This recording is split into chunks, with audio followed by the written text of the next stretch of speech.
to be joyful as can be. Every time we meet again, there's full of joy and laughter. Come and join to sing this lovely song together. Remember all the things we've done. Take the good stories are gone. What's left are memories we can't forget.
Very good morning, everybody. How are you? There. Good morning, Pak. Assalamualaikum.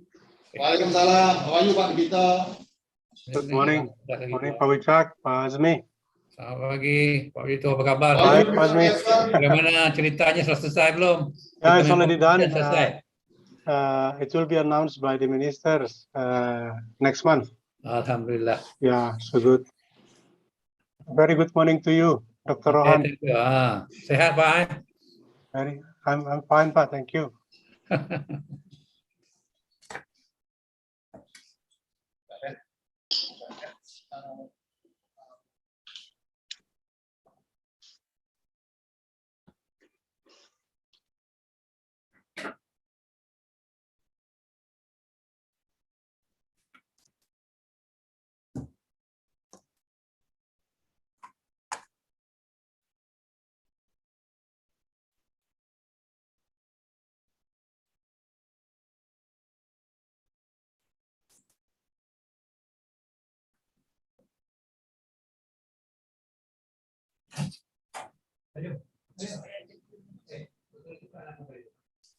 Pak Bito, Mr. Capson is there. Oh, good morning, Mr. Capson. How are you? Mr. Pupita. Ya.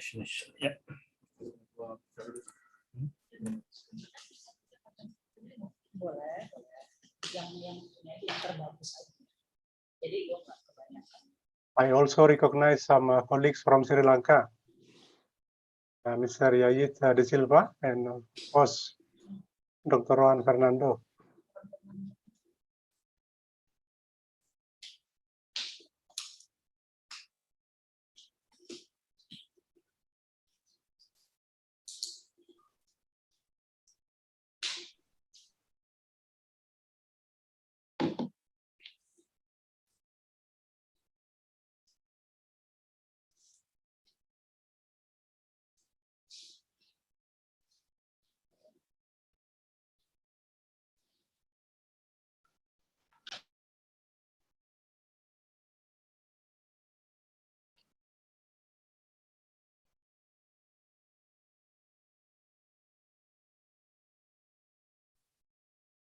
Kalau kita masih punya kira-kira 10 menit lagi menunggu.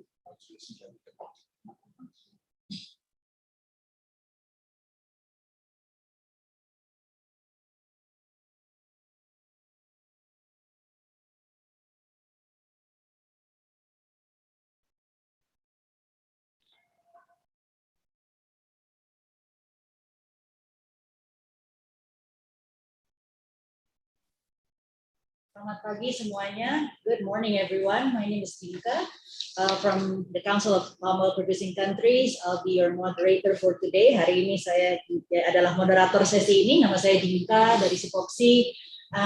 Kita masih ada beberapa menit lagi. Selamat datang semuanya. We still have a few minutes, so we'll be starting in about 9:30. At about 9:30. Jadi sekitar jam 9.30 kita akan segera mulai sesinya. Terima kasih sekali lagi. Thank you.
Good morning, everyone. Selamat pagi semuanya. Once again, welcome to the second Smallholders Outreach Program atau SOP, organized by the Council of Palm Oil Producing Countries, CPOPC. My name is Dinka and I will be the moderator/translator throughout the whole session.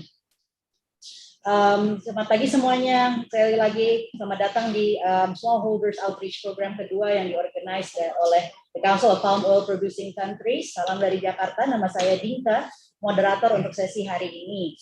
A few house rules to follow sebelum kita mulai sesinya. Semoga tidak apa-apa kalau menggunakan bahasa campur-campur. I'll be using a mix of English and bahasa Indonesia for the comfort of everyone who are present, if that's all right. So a few house rules to follow before the session. Kindly mute your mic, especially when the speakers are presenting, and you may rename yourselves using the format like how I do in my title, which is the first name and the country where you're from. Nanti saya kirimkan cara formatnya untuk cara merename. Kindly look into your chat box to see how the renaming format will be done. Caranya adalah nama depan dahulu, dash, nama negara.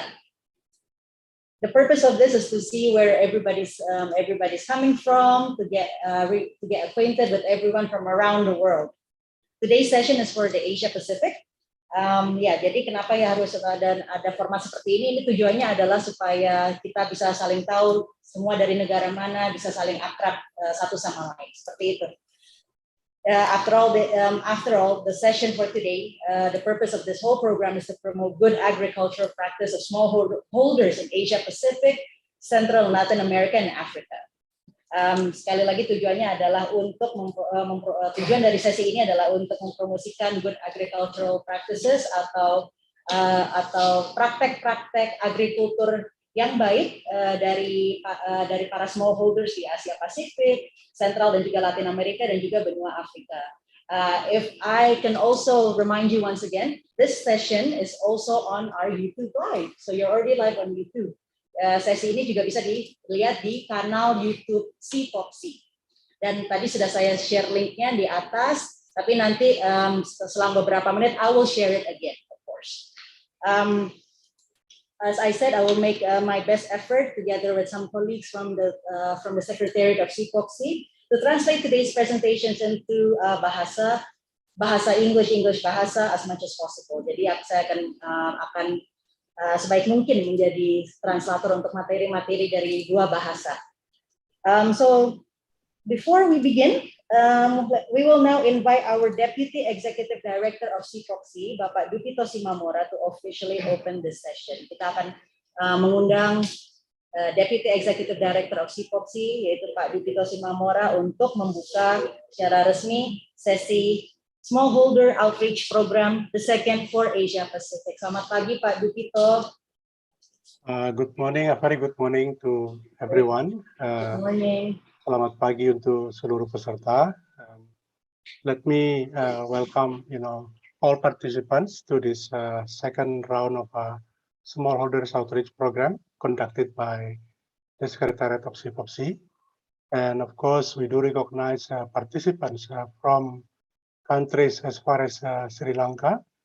I think our good friend, Dr. Fernando is also with us from Sri Lanka. And of course, some colleagues, good colleagues from Thailand, as we also, share this beautiful, palm oil tree with our colleagues in Sri Lanka as the third largest palm oil producing country in the world. And of course, we also know that our good friends from Papua New Guinea are also with us. Especially, let me welcome Capson Pupita, Mr. Capson Pupita. He's from the Association of Smallholders Papua New Guinea. And of course, let me also welcome participants dari Indonesia dan Malaysia, especially Pak Haji Asmi from NAS, who will be one of the speakers for us today. And also a special, welcome to Professor Zulkifli Alamsyah from Jambi University. We know that our distinguished professor has already conducted a lot of studies on palm oil. Even the recent publication, I think, is a comparison between palm oil and with other three major vegetable oils or edible oils. So I believe that he will continue to support us through studies and research, and of course also Pak Tolen from Samadhi. So I believe that this is a way of welcoming everybody to this forum. But of course, there will be pleasant surprise from our Director for Sustainability, Dr. Wicaksana Dharmasarkoro, with his launching of the website of CPOPC, specifically dedicated for smallholders.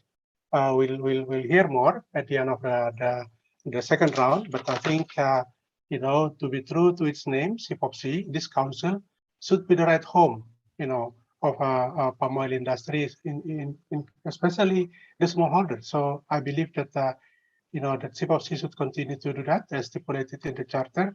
That CPOPC should promote and also strengthen the capacity and also the welfare of smallholders. And of course, special thanks to our two speakers, Pak Haji Hasmi and also Pak Mas Jono Murhan from Apkasindo. I believe that the two smallholders representatives from Indonesia and Malaysia can tell real stories, real issues, and real experience from the ground on how the smallholders actually try to build or also to reach the sustainability of the industry through the palm oil industry. So, but in particular, of course, let me also thank my colleagues from the Secretariat, led by Pak Wicaksono Dharmasarkoro, for the excellent preparation of the webinar. Just one last thing, perhaps, colleagues, if you allow me. Next month, Indonesia, will assume its chairmanship of G20. So my appeal, we should think what we can do, to use this forum to make, the voices of smallholders, the voices of palm oil industry, to be heard by, the leaders of the world, the biggest 20 economies of the world. And it is at the same time, I believe, we promote palm oil, but at the same time, we also counter the negative sentiments against palm oil. So perhaps that is something that we can also discuss, because after all, I believe that we should continue to strengthen and of course collaborate on how to make this industry growing. But at the same time, we should be mindful about the fact that the negative campaigns, the negative sentiments continue to rise. So with that, let me once again welcome everybody. Let's have a good discussion. And with this, I think I can officially, on behalf of CPOPC, to kickstart, the second round of CPOPC this year. Thank you so very much. Thank you. Yes, thank you very much, Pak Bipito, for your motivating, welcoming remarks for the participants of the second Smallholder Outreach Program for Asia Pacific. Makasih sekali lagi Pak Bipito dengan atas welcoming remarks-nya yang sangat menyemangati untuk program Smallholders Outreach kedua ini untuk Asia Pasifik. Makasih sekali lagi. Sekarang kita akan masuk ke sesi presentasi yang pertama, Bapak-bapak, Ibu-ibu semuanya. Now we will just go right ahead into the presentation session, the first one. So for this session, this morning, I would like to invite Mr. Jono A. Burhan, representing Apkasindo in Indonesia. So, Mas Jono, you're there? Good morning, everyone, ladies and gentlemen.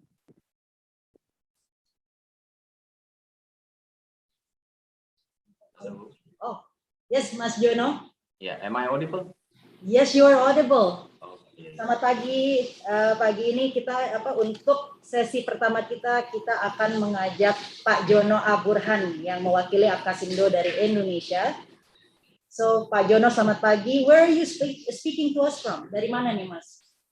I'm in Pekanbaru, Riau Province, Indonesia. Wonderful, wonderful. I hope you're keeping well over there. Semoga sehat-sehat, Pak Jono atau Mas Jono. Which one would you prefer to be called? Anyhow, it's okay. Anyhow, okay, we'll stick with Mas. Okay, sure. So before you move to your main presentation, you can kindly introduce yourself, or will you introduce yourself right away from your presentation? Maybe just kickstart on my presentation right away. Oke, langsung ke presentasinya Mas Jono aja. Terima kasih. Yeah. Ya. Thank you, Mas. May I start? Yes. Okay. You may start. Yes, go on. Okay. Thank you so Thank much. you. Assalamualaikum warahmatullahi wabarakatuh. Good morning, ladies and gentlemen. The Honorable Chairman of DPP Apkasindo, Dr. Gulat Kendali Mas Manurung, the Deputy Executive Director of CPOPC, Bapak Dupito Simamora, the Director of Sustainability and Development of Smallholders, Dr. Wicaksana Darmo Sarkoro. Very good morning. And Mr. Asmi, good morning, Mr. Asmi. How are you? And distinguished guests. Today is my honor to be the speaker to share about the smallholders story in Indonesia. So I would like to just start the presentation right away, since the time is just 15 minutes. So allow me, and I hope that what I'm going to present will be beneficial to all of us. Thank you so much. I would like to share my screen first, please.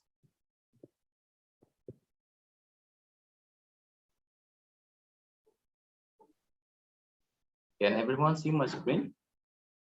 Ladies and gentlemen, could you see my screen? Okay, thank you so much.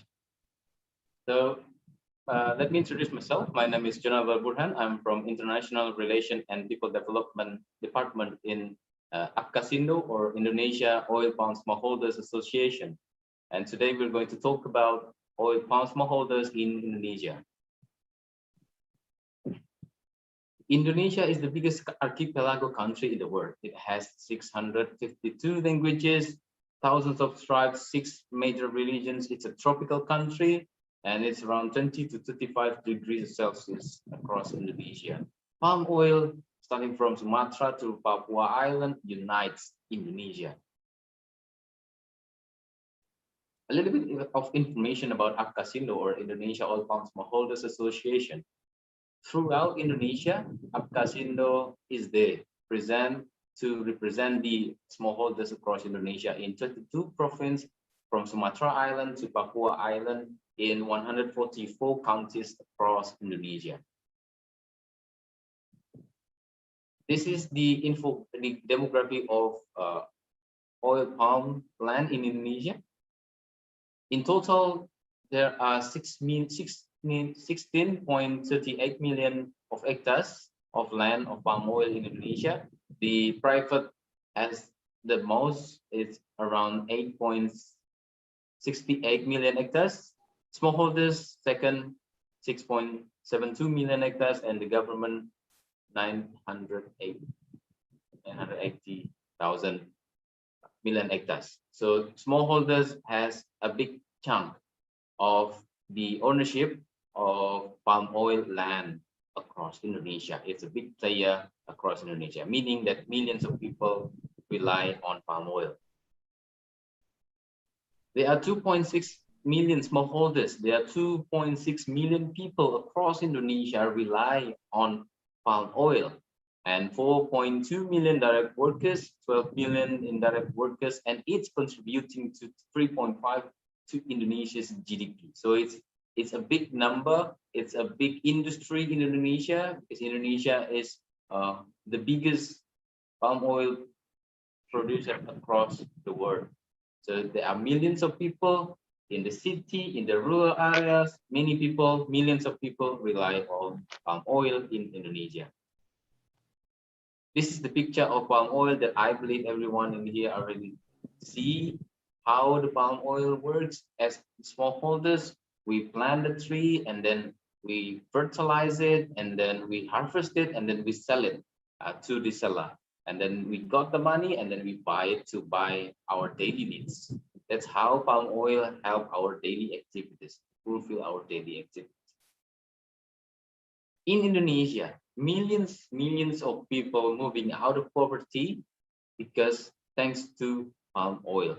We can see the red graph and the green graph. The red graph represent the counties with palm oil. The green represent the counties without palm oil. The number of poverty people, the number of poor people decreasing very significantly in a county where there is palm oil. So it's a big gap between the counties with palm oil and the counties without palm oil. So it really shows that palm oil really helps Indonesia's economy and rural economies and people's economies. Millions of people helped by the palm oil. And Indonesia is proud to be the first in the world to implement the biodiesel 30. So 30% of diesel and 70% is the diesel from the nature. So Indonesia is the first country to implement the biodiesel 30. Let me see what's the impact on smallholders of this program. And also the bioafter, the biofuel for the jet. So this is just implemented in Indonesia, not only just for biodiesel, but Indonesia already implement the bioafter, the biojet fuel. 22.4% coming from palm oil in the biojet fuel. And the performance difference only 0. something, 0.2 to 0.6. It's very just near differences of the performance using the jet fuel, biojet fuel, and also the natural biojet fuel. This is the fact that the impact of biodiesel and also bioafter help the smallholders to improve their livelihood. We can see this is the graph of 3 provinces in Indonesia. The green spot is Riau, the white one is Kalimantan Barat or West Borneo, and then the blue one is Sumatra Utara or North Sumatra. We can see the implementation of biodiesel 30 starting on 12th on December 2019, and we can see starting from 2020 the price of FFB is keep increasing. And we need to remember that 2020 was just the beginning of the pandemic of COVID-19. So this really helped the industry in Indonesia as a macroeconomy and also helping the people in rural areas. And many people, when in some industries just knocked down by the pandemic, however, in counties or provinces where there are poor palm oil present, during the pandemic COVID-19, the industry, the province can survive. And we can see in 2020 and 2019 and 2018, the price is just up until 2021. And in October 2019, the price was 0.11 US dollar per kilo of FFB for smallholders on average. And we see in October 2021, the price of FFB surged up to 0.20 US dollar per kilo. So it's fantastic news for the smallholders. We can add, we can buy something, we can buy for our daily needs in pandemic situation, thanks to palm oil.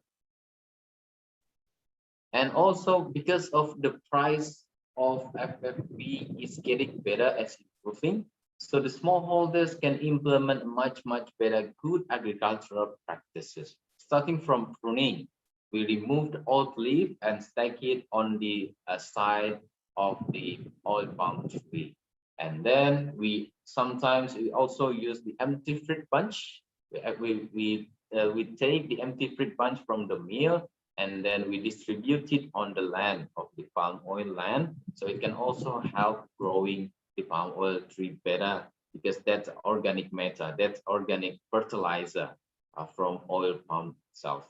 And also we mix the organic fertilizer with the unorganic fertilizer. So it's very important for us oil palm smallholders in Indonesia to combine the use of organic and also unorganic fertilizer, so it can improve the nutrition absorption of the oil palm tree that we have.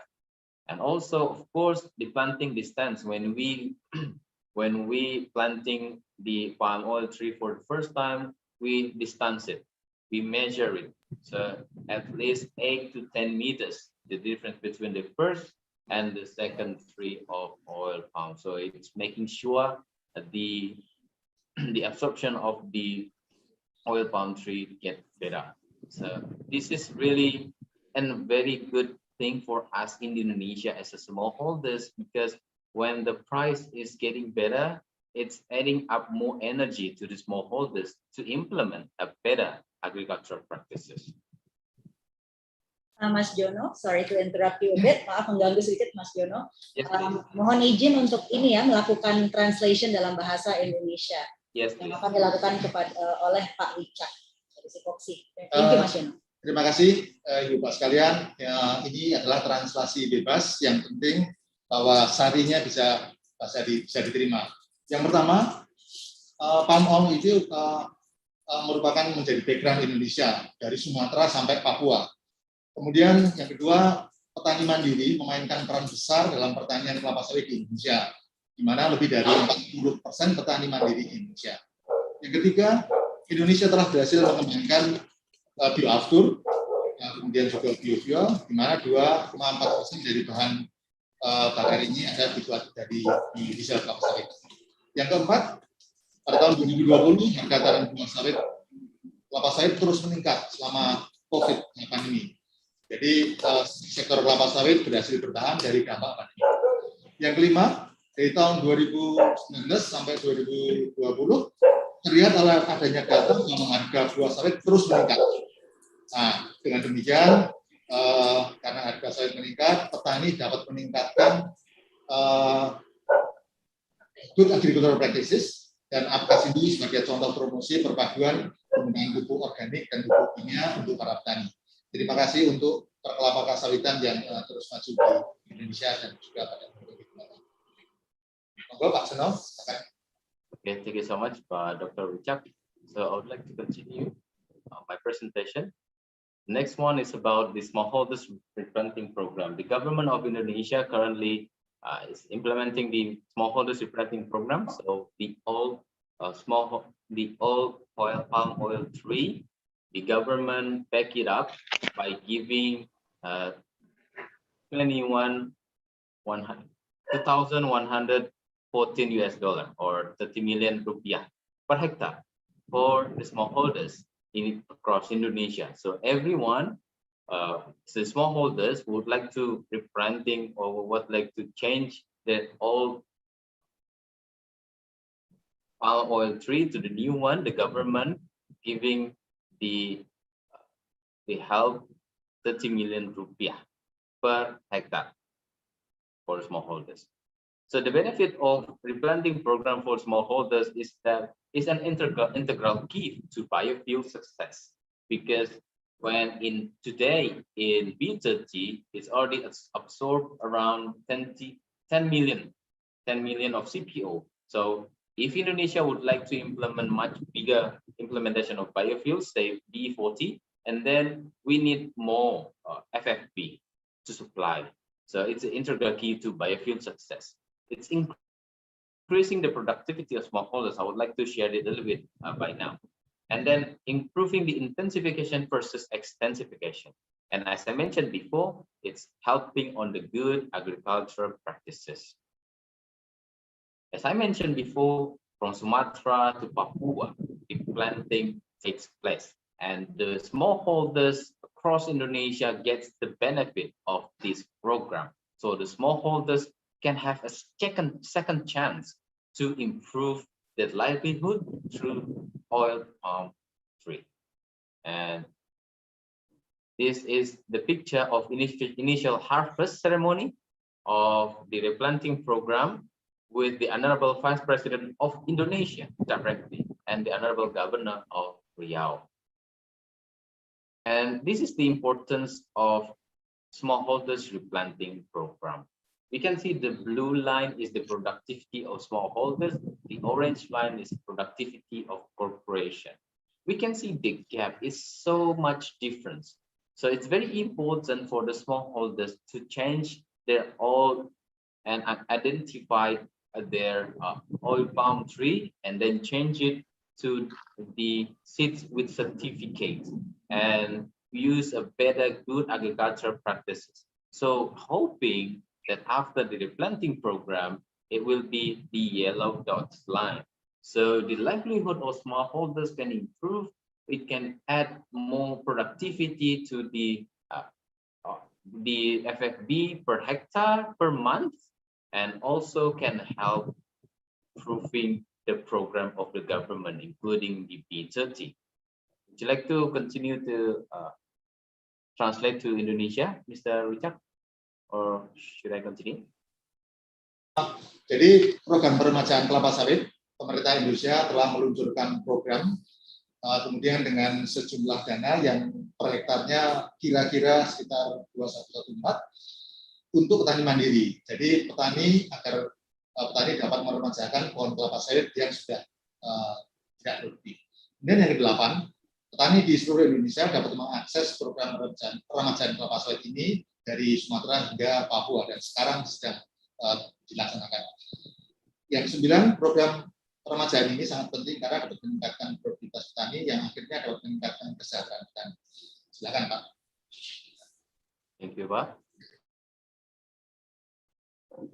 And also in Indonesia, we have Indonesian Sustainable Palm Oil Certification, or ISPO. So we are so proud that this certification is already well recognized, not only locally, but also already internationally. It's mandatory today for private and government, however, it's still voluntary for smallholders because there's still much homework to do for the smallholders to implement this ISPO. However, we are really ready for implementing the ISPO in coming years. And in ISPO, it's consisting 19 criteria and 32 indicators. It encompasses legals, good agricultural practices, and sustainability.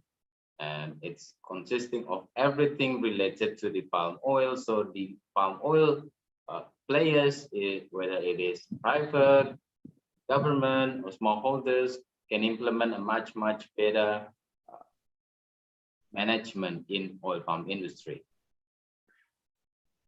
And also in Apkasindo, we also push the palm oil nursery program because this is the beginning of the good agricultural practices, because we need to know the seeds, right? We need to know the seeds, the management, the treatment of the nursery. So after the nursery, we can plant a better seed. So starting from the seed, hoping that this will be improving the livelihood of the smallholders. This is very important. And also in Apkasindo, we also We also try to have a program, smallholders journalists.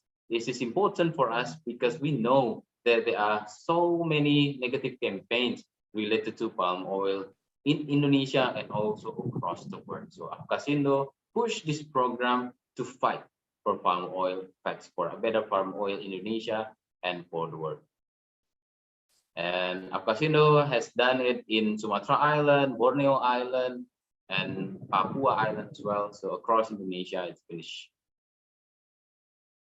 And Apkasindo also showing an example of how important a cooperation is for smallholders.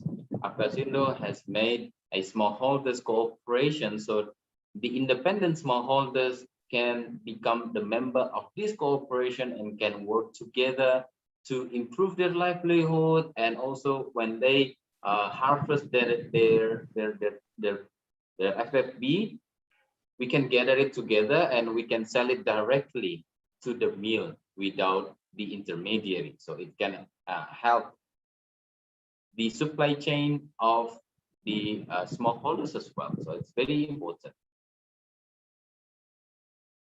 And yes, as I mentioned before, that this palm oil nursery also help the pupils. It is a platform for them to learn, because starting from youth, we need to let them know what is palm oil, what is the importance of palm oil. So if they know more about palm oil, they love more palm oil, and it is a sustainable farming generation.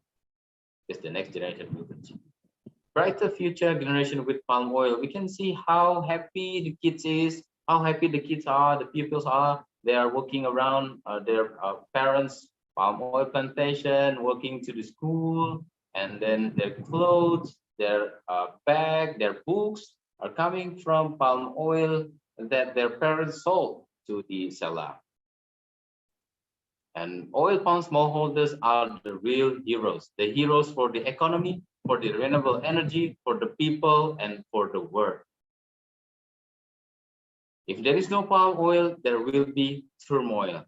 I'm Jono Alvar Burhan from Apkasindo, Indonesia Oil Palm Smallholders Association. I would like to thank you, and I would like to hand it over to the moderator. Thank you. Baiklah, jadi terjemahan selanjutnya adalah 10. ISPO adalah sistem sertifikasi wajib yang diimplementasikan di Indonesia. Sertifikat ini sekarang diambil di Indonesia dan tetap diusahakan untuk pada tingkat internasional. 11. ISPO ada memiliki 19 kriteria dan 32 indikator yang diharapkan dapat diimplementasikan berkaitan dengan seluruh tata kelola kelapa sawit. Kemudian terdapat banyak sekali kampanye hitam berkaitan dengan kelapa sawit. Apkasindo, petani kelapa sawit Indonesia melalui Apkasindo bersama melawan kampanye negatif ini dengan tambahan program jurnalis petani, smallholder jurnalis. Kemudian 13, Apkasindo juga mempromosikan pendirian koperasi petani sehingga petani memiliki grup di mana mereka bisa saling belajar, mengakses pasar dan juga pabrik dengan lebih baik. Yang 14 yang terakhir, palm oil bisa dikatakan sebagai pahlawan untuk Indonesia. Terima kasih. Ya, terima kasih. Thank you very much, Mas Jono, for your really insightful and motivating presentation. I like the part bagian terakhir yang Mas Jono bilang, if there's no palm oil, there's turmoil, which is agreeable karena para petani sawit khususnya they are the heroes. Gitu. Just want to say that. Terima kasih sekali lagi, Mas Jono. And now we move on to the second presentation from Malaysia. Over to. Oh, okay, sure. Yeah, I would just like to mention that there is Mr. Asmi Hassan, of course, from Malaysia, representing PKPKM. And yes, now we will play the presentation video by Mr. Haji Asmi Hassan.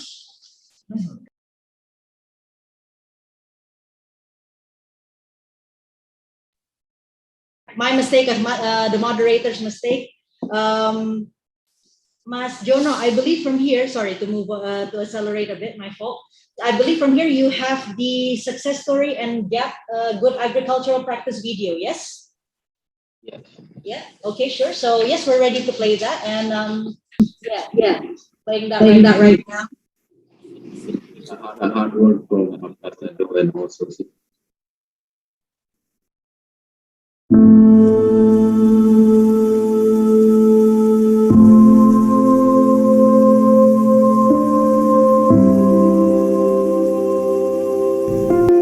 Palm oil is the green gold, which attracted many nations and corporations to get their hands on.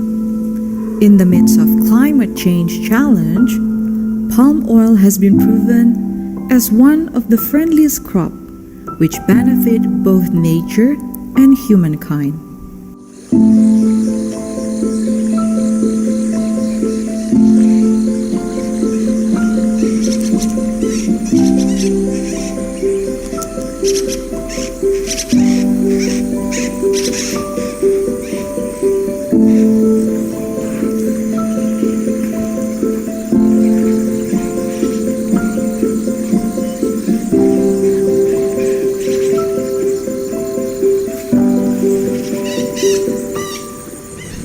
Nama saya Haji Suher, asli orang Petapahan, umur sudah 57 tahun.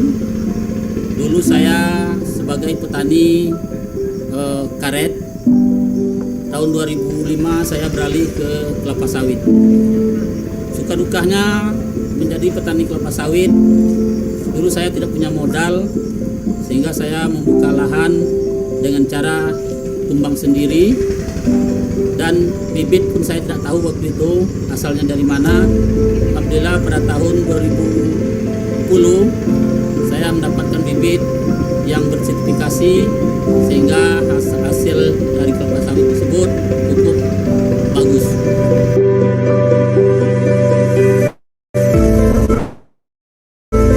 Yang membuat saya berpindah dari karet ke sawit, karena karet harganya sudah tidak memadai lagi, sudah di bawah 5.000 per kilo. Sementara seluruh keluarga sudah berpindah ke kebunan kelapa sawit, sehingga saya pun ikut menjadi petani kelapa sawit. Saya awalnya memang tinggal di Petapahan ini, desa Petapahan, Kecamatan Tapung, Kabupaten Kampar, Provinsi Riau. Yang rumah saya waktu itu adalah rumah panggung, ini yang di sebelah kanan kita, rumah panggungnya. Alhamdulillah sekarang rumah kami sudah berpindah ke yang rumah lebih bagus. Ada tempat tinggal saya lebih kurang 8 km dari sini.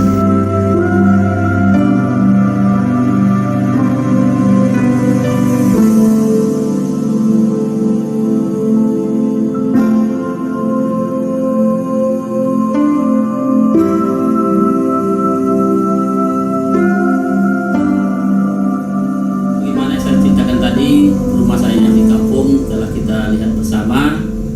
Dan inilah rumah saya yang sekarang. Perbedaan saya menjadi petani karet dengan petani kelapa sawit. Saya semenjak tahun 2005 menjadi petani kelapa sawit, bercocok tanam budidaya yang baik, sehingga hasil menjadi baik.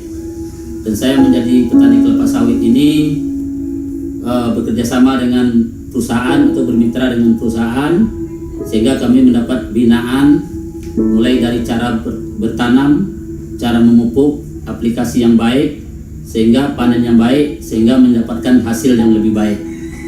Kami mengimbau kepada seluruh masyarakat agar berbudidaya tanam kelapa sawit yang baik, dan sehingga kita nanti akan menjadi petani yang baik dan petani yang sukses. Himbauan saya kepada masyarakat, mari kita menjadi petani kelapa sawit yang berkelanjutan.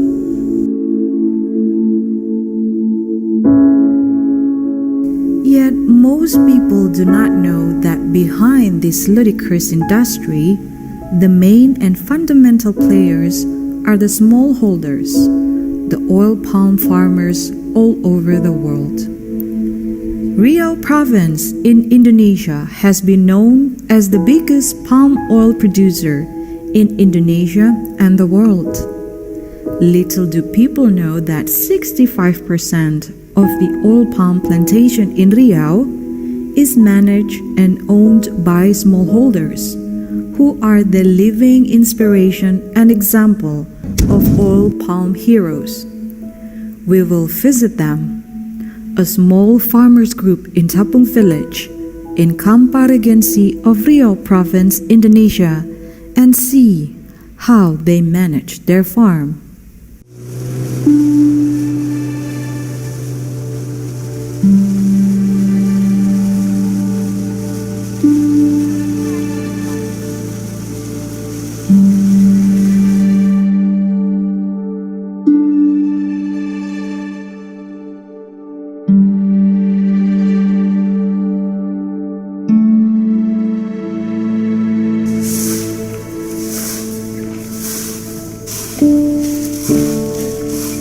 Nama saya Haji M. Tahir, asal dari Petapaan asli. Asli orang Umur 70 tahun. Oh, 70 tahun. Waktu Bapak belum menikah, itu bapak kita itu berladang pindah-pindah. Jadi ladang pindah-pindah itu ada dua macam tuh. Kalau berpindah-pindah itu apabila nanti dia itu berpindah-pindah tidak ada bukti alam apanya, dibuktikan dengan secara alam, itu tidak bisa hak milik, hanya hak pakai. Habis 3 tahun tidak ada kamu yang menanam untuk masa depan kamu, umpama karet, jengkol umpamanya.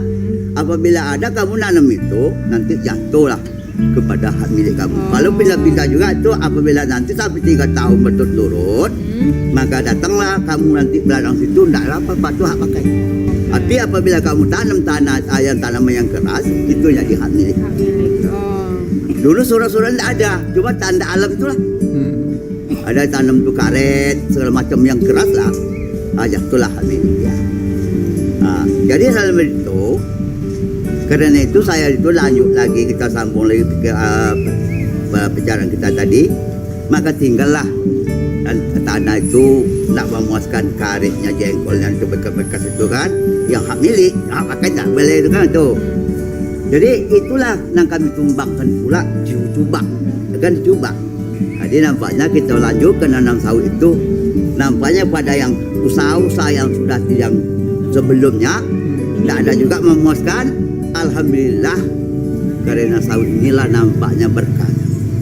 Satu, yang kedua, orang yang datang itu tak tolong kerjaan untuk mencari makan dia sendiri pun bisa kita bawa kerja untuk merawatnya. Akan dapat semangat juga kan itu. Jadi kita apa yang kita pikirkan ini orang susah biasanya. Alhamdulillah sekarang apa yang maksud yang kehendak dia dimaunya, di pakaiannya, di makanannya tidak terhalang. Sekolah anak-anaknya lanjut gitu. The long journey of oil palm farmers starts with recognizing and selecting the right seed. After selecting the seed, farmers need to understand the right distance in planting the seed and designs of the plantation complex to be able to make the maintenance flow easier. The next crucial step would be the series of maintenance which determine the size of the fruits, starting from pruning to make sure all the needed nutrients are distributed to the fresh leaves and fruit branches. Once the unproductive leaves are cut off, farmers need to feed the oil palm with the right fertilizers according to the soil type and age, and do it in the right manner. To get the right guidance and fertilizers, oil palm farmers in Tapung mostly join cooperative unit to get partnership access with the factory. Tapi untuk sementara analisis kami berdasarkan ini Bapak harus perhatikan, ini daunnya bercak-bercak kuning. Nah, ini bercak-bercak kuning, ya. Ini menandakan pupuk sawit Bapak membutuhkan KCL. Kalau dosisnya ini antara 1,5 kilo sampai 2 kilo. To optimize the absorption of the fertilizer, farmers also need to keep the pest and weed away in the most organic way.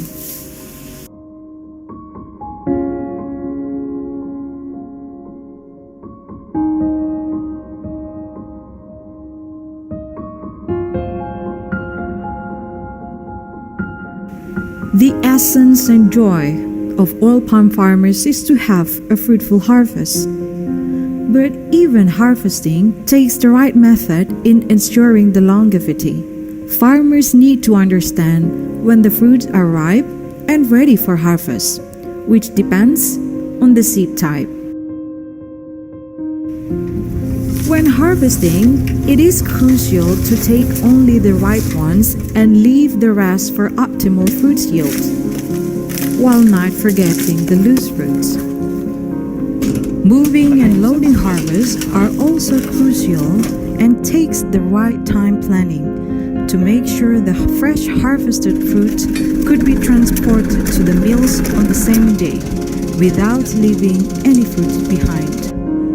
Final joy of harvest is when farmers able to sell their fruits with the best price, which could only be achieved with partnership.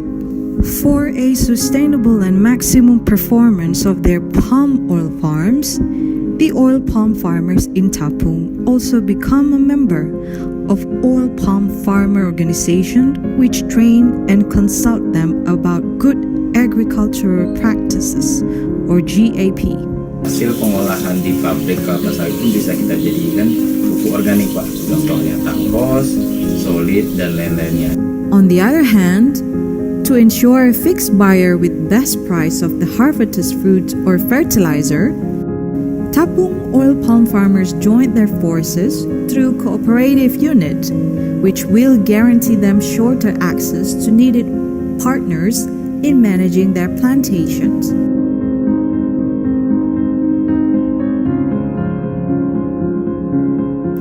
By practicing good agricultural practices, oil palm farmers are assured to have the best fruit size with high yield, which lead to good life.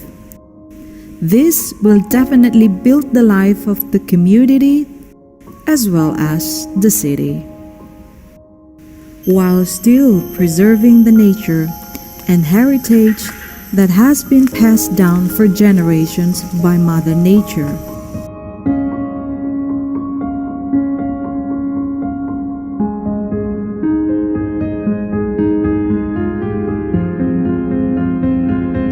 Thus, the life of oil palm smallholder is a fundamental part of achieving sustainable development goals by providing equal education, ending poverty at remote areas, and preserving life on land. By dominating the national industry, oil palm smallholders also play vital roles in keeping end products price accessible for all people. By the end of the day, oil palm smallholders are the real hero for both people and nature.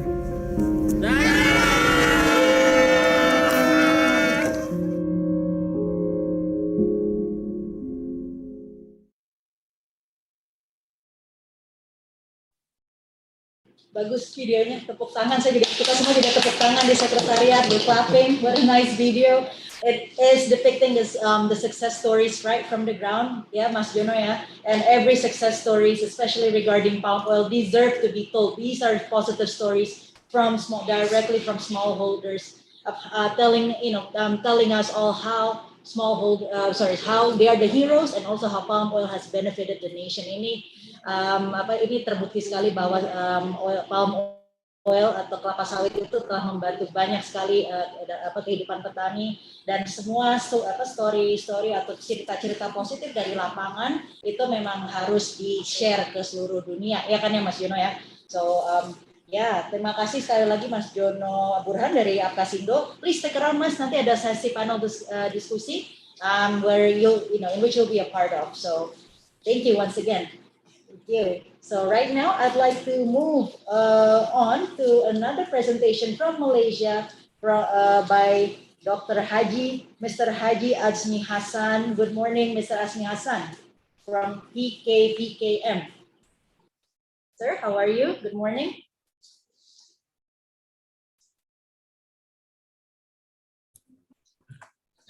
Good morning, everybody. Thank you very much. Hello again. How are you? I hope you're well. Okay, thank you. Sure. So let us begin the presentation right away so that you can introduce to everybody here what PKPKM is all about. So yes, we'll begin. Okay. Thank you, Bapak. Okay.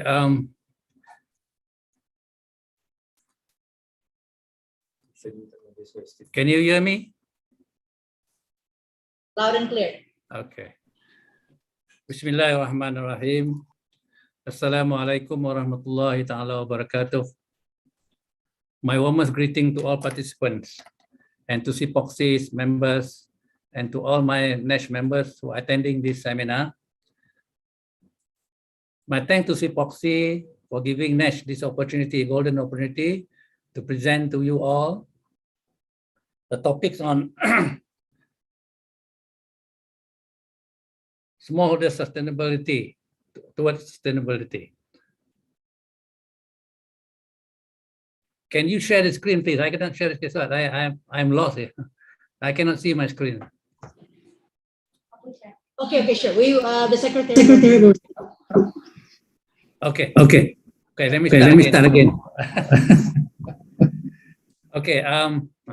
Second, Bapak, sorry about that. Give us some minutes. I think we're okay. Okay, thank you. Bapak, yes. Now I can see my. Okay, let me thank CPOPC for giving this opportunity to present a topic on Malaysian oil palm smallholders development towards sustainability. I choose this topic because it's in line with the theme of this seminar, strengthening the capacity of oil palm smallholders in achieving Sustainable Development Goals 2030 and establishing Global Alliance of Oil Palm Smallholders. Before I start, I would like to introduce myself. I'm Azmi Hassan. I'm the Deputy President of National Association of Smallholders Malaysia. For NASH, we call it NASH, short form NASH. Our membership, total membership is 150,000 throughout Malaysia. We are not only taking care of palm oil, but we also members. We have members that also come from other agricultural activities. Okay, for today, I would like to start with the introduction. Okay, let me show you my presentation outline. First, I will talk on the landscape of Malaysian smallholder sectors. I want to share to you how the smallholders in Malaysia become very important now. And the second one, I will touch on sustainable requirements that is being one of the world agenda now. And then we'll talk on Malaysian sustainable palm oil. And I will focus on good agriculture practices, which have been one of the smallholders should have been compliant with. Then we touch on challenge to adoption of sustainable requirements, followed by benefit to smallholders. And finally, I will conclude my presentation. Next, please. Okay, let me share with you this landscape of the development of Malaysian smallholders in Malaysia.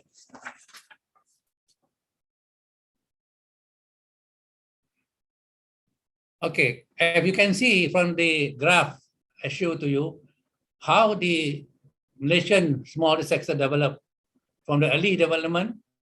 I divided into 3 stages. The first stages, the second stages, and the third stages. The development of smallholders in Malaysia is strongly supported by the government of Malaysia and based on the policy which has been designed by the government to help the smallholders. In the early days, the main policy which is the one that developed the smallholders is the poverty reduction policies. During this period, it's more on development of the smallholders. We can see the agency like Federal Land Development Authority was set up to look into this development of smallholders. And other agencies were also set up. So during this period, smallholders were given a small plot of land, a landless smallholder were given a small plot of land to develop into oil palm. And during that period, this period also, we can see there's a lot, the total acreage of smallholder is around 6, not small, total acreage of Malaysian area is around 641,000. From 1975 to 2000, I put this as the second stage. I call it this is increased income stage, where during this stage, you can see 2 things happening. there is production and market expansion. And this is the challenging stage for the industry, for the development of industry in Malaysia. First thing, during this stage, there's a lot of smallholders, independent smallholders. In the first stage, you can see a lot of organized smallholders. In the second stage, a lot of independent smallholders. The independent smallholders are those smallholders that doesn't have assistance from the government during the first, when they want to start develop the land. Whereas for the organized smallholders, it was helped by the government through finance from the World Bank and become very successful. Okay, during the second stage, to oversee the orderly development of this industry, agencies like PORLA, Palm Oil Registration Licensing and Authority, PORIM, Palm Oil Research Institute of Malaysia, and MPOC, Malaysian Palm Oil Council. These are the agency was established by the government to strengthen the development of the industry and to carry out the development agenda based on the policy of increased income policy. And then, of course, during this period, you can see a lot of NGO have been set up. These NGOs are based on the value addition level in the industry. There is a lot of NGO from the upstream, and also there's NGO from downstream. As NASH, we are the NGOs, national government NGOs from the upstream. And then come to the stage. During this stage, the second stage, we can see a marked increase of area from 640,000 hectares, it increased to 3.376 million hectares. And of course, the third stage from year 2000 to now, I call it income sustainability stage. This is the more challenging stage where during the second stage, you can see that there is start of anti-palm oil campaign. But during the third stage, the anti-palm oil campaign have moved the strategy from food and health to environmental. So during this period, an agency, the government, to Malaysian Palm Oil Promotion Council, Malaysian Palm Oil Certification Council was set up. This council was set up just to look into MSPO, the homegrown Malaysian Sustainable Palm Oil certification in Malaysia. Okay. Now let me discuss with you some of what are the things that the MSPO in Malaysia. You see, right now, certification of MSPO in Malaysia is being mandatory by year 2021, January 2021. And right now, the independent smallholders, 50% of the area have been certified. And for the organized smallholders, 100% of them have been certified. This is one thing that is very interesting to see that the smallholders, maybe by year 2022, all of them will be certified under MSPO. And then hopefully with this certification, it will open up the market for the smallholders sustainable palm oil. Okay, let me go to the next stage. Now, I will discuss with you some of the MSPO sustainability requirements in Malaysia. I don't want to touch for everything, but I will focus on the principle 6, which is best practices. Principle 1, management commitment. Principle 2, transparency. Principle 3, compliance to legal requirement. 4, social responsibility and health safety. Principle 5, and principle 6, best practices. And principle 7, development in public.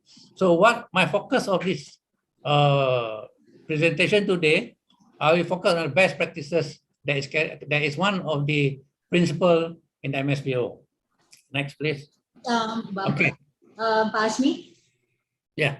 Sorry for the interruption. We are just going to do a brief translation for in Bahasa Indonesia, if you don't mind. Just a brief one, Bapak. Okay, thank you. Before we go on to the next presentation. One moment. Yes, Pak Wicak. Terima kasih juga sekalian. Jadi secara singkat dapat diterjemahkan bahwa Pasmi terima kasih kepada CPOPC yang telah memberikan kesempatan kepada BKPM untuk mempresentasikan topik tersebut. Yang kedua, landscape dari petani kelapa sawit di Malaysia terdapat 3 tahapan. Yang pertama, pemerintah membantu pembangunan kelapa sawit dengan tujuan mengentaskan kemiskinan.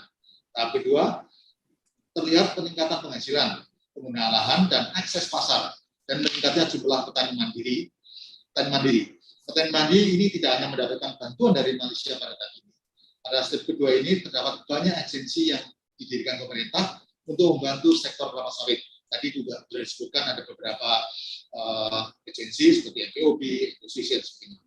Selanjutnya pada tahap ketiga terdapat peningkatan kebijakan berkaitan dengan sustainability.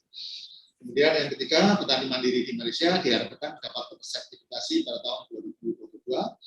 Dan yang keempat, juga memiliki beberapa prinsip yang pada prestasi ini PKPKN akan fokus pada prinsip praktek pertanian tertentu. Terima kasih Pak Wicak. Yes, Pak Asmi, you may begin. Okay, thank you very much for the translation. Yes. Okay, let me go now. Further to that, I would.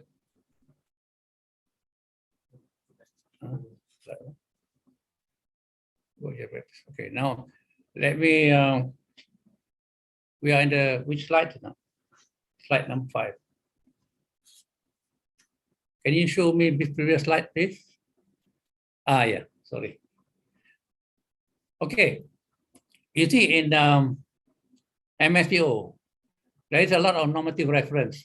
Let me just tell you what is normative reference. Normative reference is document being used to support the bigger document that's MSPO document. MSPO is the quality document. So there's a lot of quality documents being developed by MPOB. As I mentioned earlier, that the Malaysian in the palm oil industry is a very highly regulated industry. So every level of production or every level of activities have been licensed by MPOB. So because of this, in the year I mentioned earlier, in the year 2021, MSO has been made mandatory. So every set of documents has been made mandatory. So let me show to you in principle 6 the best practices. This is the minimum standard. And the normative references, as you look at from the graph, from the seed producer up to the mills. I just take up to the mill because these are the activities which is very close related to smallholders. Now, if you look at the seed producer, you see here, we have the seed producer. The seed producer usually they ask to compliance to the MS standard. If they are not compliant to MS standard, they are not going to issue a license to them. And in JAP, to ensure that the quality of seed is very important, because if you have a wrong seedling, then it will affect your production for 25 years. So it is very important that the seed producer must be licensed by MPOB. And of course, after that, go to planting material. Under this planting material, also the same thing. The nursery are the one who are supposed to raise the seed to become a seedling up to the age of 9 to 11 months before they can sell it to smallholders. Why we did this thing? Because that they have to undergo at least a culling process and selection process to ensure that that seedling that is sold, the planting material sold to the smallholders of the best quality of planting material. And these are governed by the normative reference that is CPOPC Code of Practice Nursery. Now, with the quality seedling, then we are, which is being sold to the smallholders. At the smallholders, we are going to ensure that the production of FFB also in quality. So the normative reference here for at this level is the GAP, the good agriculture practice, which is also being practiced by the estate as well as by the smallholders. Okay, now for the mills, they have another document we call good manufacturing practice, and for the dealers, and the dealers, they are the one who handle the seed, the FFB from the smallholders to the mills. They are also must be compliant to the handling practice, which is under the normative document. And of course, for the implementation of MSPO in Malaysia, it was done for the independent smallholders. It was being controlled, it was being monitored by MPOB under, they call it sustainable palm oil clusters. Okay, next please. Okay, now let me share with you the good agricultural practice which is being carried out in Malaysia. First, we have to know what is the objectives of GAP. As we know that, of course, one of the objectives is to increase the oil palm productivity. When you talk about productivity, I mean, you talk about yield, you talk about OER. These are the most important things. So you are ensuring that the quality FFB should be produced by after you have got a good planting material, then you must have a good FFB. You sell it to the mill, they can get the maximum OER, the oil extraction rate. And of course, to increase sustainable palm oil production. Okay, this is one of the areas that we have to, the challenge that we are going to face by the smallholders. We are going to ensure that, I will call it the sustainable FFB production. Because the sustainable palm oil production, the smallholders will not know, but we can call it sustainable FFB, fresh fruit buncher production. And finally, to ensure quality palm oil and its products that are safe for usage. This is very important for the health of the food that you're going to show to the world. Now, what is the area of importance of GAP in Malaysia? Okay, the pillars of sustainable palm oil is 3 P's: profit, people, and environment. Okay, now what are the things that the important element of JP in Malaysia? First thing is, of course, whatever procedures we are going to push to the smallholders, it must be socially acceptable. And second thing, it must be what they call it, environmentally friendly, and must have an economic value.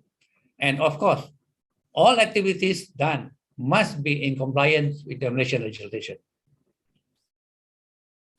Next, please.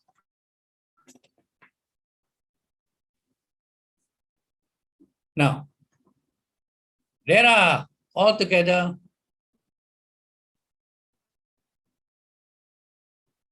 7 activities in JAP. I think if you see the videos from my Indonesian friends, that now a lot of activities have been shown there. But of course, it must start with the planting materials.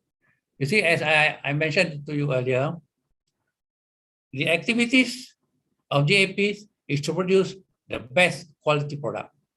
So for planting material, we must have the best planting material. The minimum standard under that procedure to make sure that the planting material sold must be the best quality. The thing is that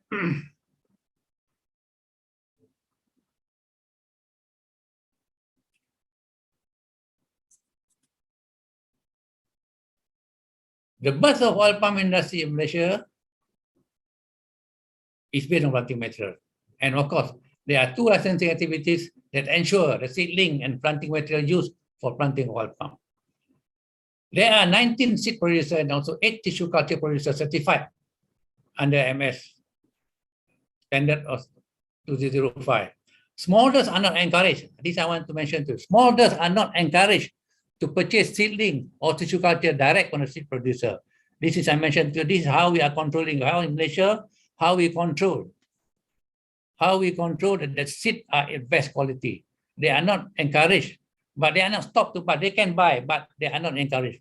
For your information, in the early days, the smallholders used to what they call in Malaysia, they call di bawah pokok.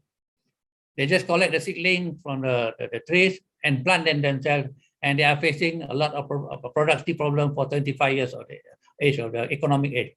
So we are to ensure that under POLA during that time and IPOB now, all the smallholders are licensed. And the licensed smallholders, they have to buy from the licensed nursery operator. And they are not allowed, they are not encouraged to buy seedling direct because they are supposed to be cull and so on. So in Malaysia, there are 840 nursery operators licensed under MPOB. And under the licensing regulation, nursery should comply to the Code of Practices Nursery, COPN, which I mentioned earlier. This to ensure nursery only sells D/P seedling to smallholders. Nursery operators are only entity allowed to buy seedling raise up to 10 months. This I mentioned, raise up to 10 months before selling it to smallholders. This ruling is to ensure that planting material sold is from the genuine seed producer and have gone through standard culling procedures. Okay, now let's look at the next activities in the planting and land development. This area use, the area use needs to be approved in terms of legislation for all palm crop. This is very important. This is the very, very important. Legitimacy of land is a requirement under MPOB licensing regulation to avoid unnecessary claim of ownership. Oil palm is an annual crop.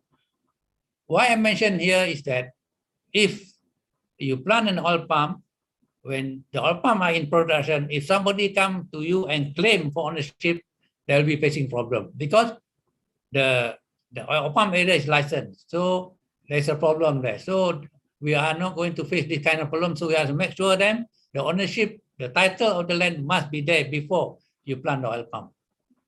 For field planting, follow the recommended planting distance, which is related to the number of palm per hectare.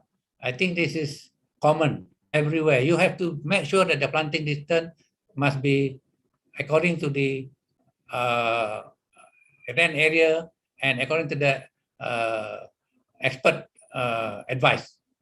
Okay, in case of for sloping areas, if there is an area of sloping areas, you have to do some soil conservation in practice to ensure efficient fertilizer usage, reduce soil erosion and sludge deposit in ditches, and to avoid water contamination through pesticide or herbicide usage to waterways, especially to areas where waterways is a source of drinking water. This is very important. This is will affect the health of the people surrounding. So it's very important in when you want to plan for planting and development, these are the ones you have to plan also. And of course, in Malaysia, we have these zero burning practices and the policy on that, common practices by smallholders and estates. Under the Malaysian Environment Act, no burning is permitted, but smallholders are sometimes allowed under supervision. Okay, just to mention to you, under planting and land development, I want to touch a little bit on the Principle 7 of MSPO. Principle 7 of MSPO is new planting. Okay, we are in compliance with the No Deforestation Pit Exploitation and DPE. This is very important. Malaysia has kept planting of oil palm to 6.5 million hectares. And then, of course, Malaysia are now 62.3% or 20.5 million hectares under forest.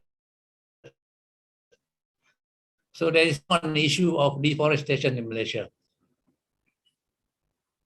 Okay, let me show this is how the gradient, when you want to plant palm oil for smallholders and for estate, this is very standard. For you want to plant, you must make sure the gradient must be less than 25 degrees.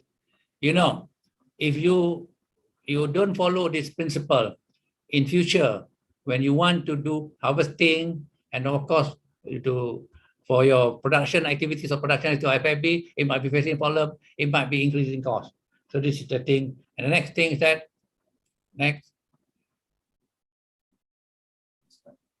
Okay, the slide. Yes, before you continue to that particular slide, allow us some moments to do some bit of translation as usual. Yeah. Thank you. Ya. Okay. Sekalian, saya terjemahkan sedikit. Okay, sorry. Jadi, diskusi praktek pertanian terbaik MSO pada presentasi terlihat bahwa industri kelapa sawit diatur mulai dari benih hingga sampai ke pabrik. MSPO menekankan pentingnya penggunaan benih bersertifikat, sedangkan untuk mil terdapat kewajiban menerapkan good management practices.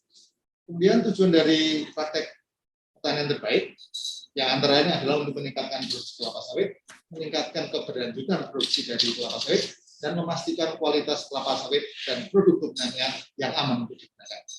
Ketujuh, elemen penting dari GAP antara lain adalah P3, Profit, People, dan Planet, yang secara singkat harus dapat diterima secara sosial, baik untuk alam, bumi, dan semua aktivitas yang dilakukan dalam sektor kelapa sawit yang harus tunduk pada aturan-aturan hukum yang berlaku di Malaysia.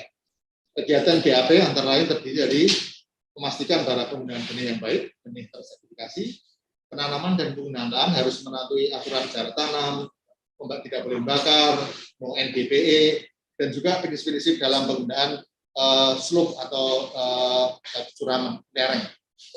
Terima kasih. Terima kasih Pak Wicak. Yes, you may continue, Mr. Rasmi. Okay, thank you. Sorry, there is no alignment between the slides over there with my presentation. Okay, now, now in on the method of controlling soil saturation, this is only to show you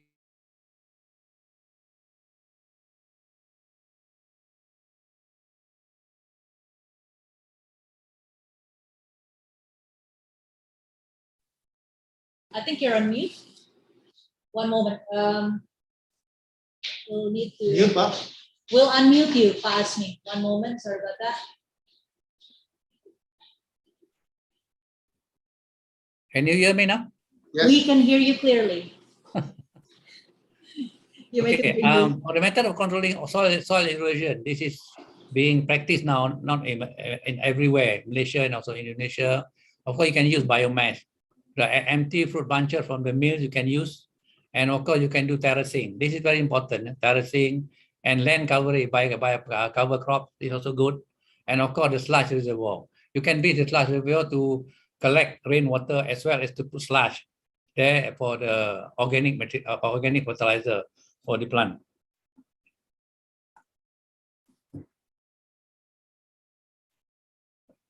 Next, please.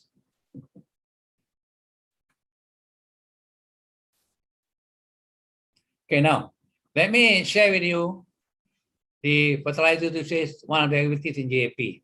Now, it's very important. This is very important. Use fertilizer recommended by Sector of Agricultural Practice.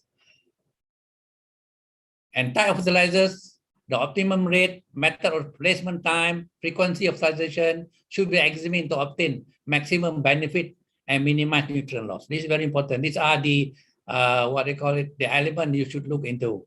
Fertilizer usage must depend on age and nutrients requirement based recommendation by expert. It's very important because different areas, different place, different soil, you must have the advice by expert to give the best fertilizer.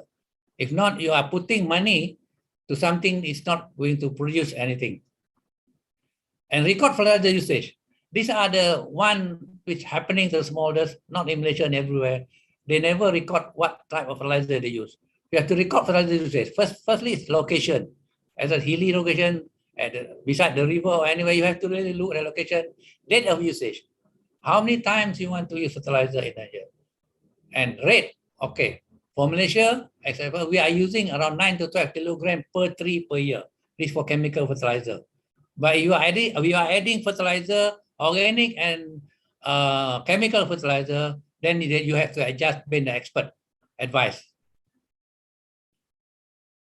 And then, of course, under MSU and also under GAP, when you use fertilizer, you must use personal protective equipment like the picture I shown to you there. And the fertilizer that is used must be recommended by the experts. Okay, let me go for the pest and disease control. These are this area which if you didn't look into this area, it will cause damage to the palm. And you put more fertilizer, so if there is a lot of pests and diseases, and you cannot produce good quality FFB. Okay, pests and diseases must be controlled.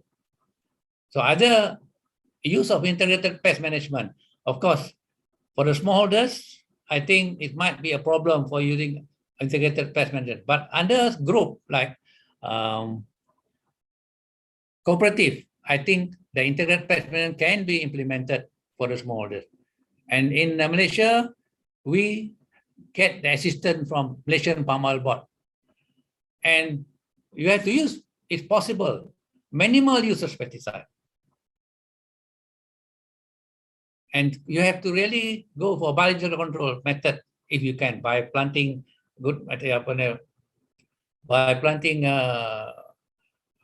flowers which can attract the thing and you can kill them. And of course, use of variety chemicals. Avoid use banned chemical. For example, in Malaysia,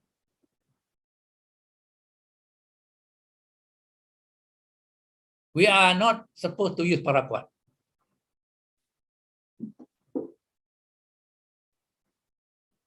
And then, of course, need to get advice from agriculture expert on the use of pesticide. This is very important.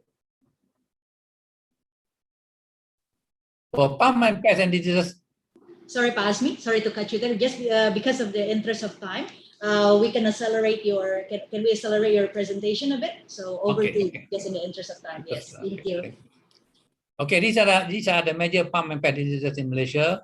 You get oil palm bagworm, rhinoceros beetle, rats, and gardneroma. You have to know what pest you are, and then you can control it easily. So, okay, next please.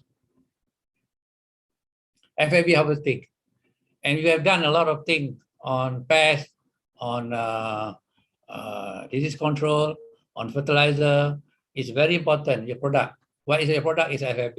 So for under GAP, harvest FAB according to the harvesting standard accepted by the industry in Malaysia. We have been using MPOP grading manual. The manual we determine the oil extraction rate, which is the basis of FB price discovery. It's very important. And of course, zero tolerance and immature fruit bunches. We have to make sure there's no, all the fruits that is sent to the mill are on the right crop. Loose fruit should be collected. The stock of fruit bunch are less than 5 centimeters long to avoid, because sending to the mill, there will be absorption of meal and they loss, or they will contribute to the oil losses. The prune frond needs to be gathered in the right area, provide mulching for the tree. All FB must be sent to the factory within 24 hours after harvesting. The harvesting cycle should be controlled. This is very important. Management. Every 10 to 14 days, this is to ensure quality of it. But now, during this pandemic, a lot no workers, and it can sometimes go 20 to 25 days. Okay, for post-harvesting, of course, in the field, you must make sure all FB and fruits from the farm should be sent to the plant with minimal damage, delay, and pollution. For farm collection also, farm FB fruit from palm oil tree should be sent to the collection area with minimal damage and delay and pollution. Transport to factories. Vehicles transported FB must be licensed, safe, and cannot to be used to transport dangerous cargo. This is to ensure there are no contamination of hazardous chemical to the fruits. For dealers, intermediate collection center, FAB must not be shoveled into a vehicle from the ramp floor to reduce FAB damage that can affect the FAB content. Of course, and then they affect the quality of FAB. Okay, let me just touch on the challenge that is faced by the adoption of sustainability requirement in Malaysia. Of course, the issue here is on income. So if the price is low, the cost of living increases. This will lead to low productivity and low gap achievement. And of course, the farmers will be thinking of putting the money on the table and putting the money on the farm. The low income, of course, the farmer will decide to put the money on the table rather than to the farm. This will affect the productivity. Of course, there is a progressive increase in farm input. I think here in Malaysia, the cost of fertilizer increase, and this will cause high production cost, and the price of oil palm is not stable and will reduce the income of the smallholders. And of course, the fair trade. In Malaysia, we are the mills, the smallholders are depending on the intermediaries, the dealers, to send their product. So I just give an example. The price of CPO in Malaysia is 200 ringgit per ton. The FAB ex-mill price is around 500 ringgit per ton, but the smallholders are getting only 300 ringgit, this kind of 200 ringgit per ton. This is something that the smallholders have to really smart to ensure that they are not to be getting the discount, they must get a premium of their product. And finally, the social capital, the value of the smallholders. Of course, the smallholders in Malaysia are old smallholders. They are in the average of 60 years old. And of course, they have a problem of accessibility to bank credit and financial institutions to get whatever they want. With no government assistance leads to low replanting rate, reduced productivity. And now let me discuss with you the next slide, please. The benefits to the smallholders. Of course, as our friend just now, Jono mentioned that kelapa sawit wira, pengecil wira kelapa sawit. untuk pembangunan. So this is the thing that smallholders, palm oil smallholders, under element SDG, one of the things that no poverty, zero hunger. Of course, if good income, they must have good clothing, comfortable housing with good environment, able to make saving and investment, and able to buy medication. Very important for their health. Access to basic transportation system, and good, and of course, good and enough food. This is very important. So these are the SDG objective that is achieved through palm oil, if you smallholder planting palm oil. And finally, let me conclude my presentation. In Malaysia, the Malaysian government policies augurs well for the development of the Malaysian palm oil industry. Close rapport and support from the industry, NGO are important in guiding the implementation of development policies. Malaysian oil palm industry is highly regulated. Therefore, mandatory MSPO GAP implementation is not new to the industry. MPO Act and regulation have been an interpretation of good quality of the Malaysian palm oil products all along. Smallholder challenges can be overcome by balancing with the benefit from the sustainable requirements, thus promoting the achievement of 17 Sustainable Development Goals agenda by 2020. With that, I would like to thank CPOPC and everybody for listening to me. Sorry for the not aligning within my presentation and the video presentation. Thank you very much to all. Not a worry. Thank you, Pak Haji Azmi Hassan. Yes. So we can begin with a brief translation. Yes, just a little bit that I'm sorry ya, supir Indonesia. Jadi pemupukan yang di Malaysia dilakukan itu sekitar 9 sampai 12 kg. Jika lain daripada itu perlu rekomendasi pemupukan dari para ahli. Tadi disebutkan bahwa ada metode erus tanah ya, ada metode erus tanah, kemudian bagaimana menggunakan pupuk dengan baik agar dapat dimulai produksi yang baik. Jadi ada tipe pupuknya, dosis pupuk, kemudian bagaimana metode pupuk itu dilakukan. Kontrol hama penyakit juga dilakukan dengan baik, itu menggunakan pengelolaan terpadu, menggunakan pestisida yang seminimal mungkin. Kemudian penggunaan biological method itu sangat disarankan. Di Malaysia penggunaan herbisida dan pestisida itu diawasi sangat ketat oleh pemerintah. Kemudian pemanen di Malaysia tidak ada toleransi bahwa buah itu belum matang. Jadi yang dipanen harus sudah matang dan dikirim ke PKS dalam waktu 24 jam. Penanganan pasca panen harus dikirim ke PKS dalam keadaan tanpa damage, tanpa kerusakan atau tidak ada polusi atau hal lain yang bermotornya. Tantangan petani di atas menggunakan manfaat dan persyaratan berlanjutan. Dengan demikian mendorong pencapaian Sustainable Development Goals tahun 2023. Saya kira demikian. Terima kasih. Terima kasih Pak Wicak. Thank you for the translation. Thank you once again for your detailed presentation, Bapak Azmi. Now, sorry to have gone on a bit over time, but now we let us begin for our panel discussion, sesi panel diskusi berikutnya yang akan berlangsung selama 10 menit. Oh yes, before that, we just have a short video, but do stick around for the panel discussion. But we have a short video about PPKM. Once again, it's a success story and good agricultural practices. Allahu Akbar, Allahu Akbar.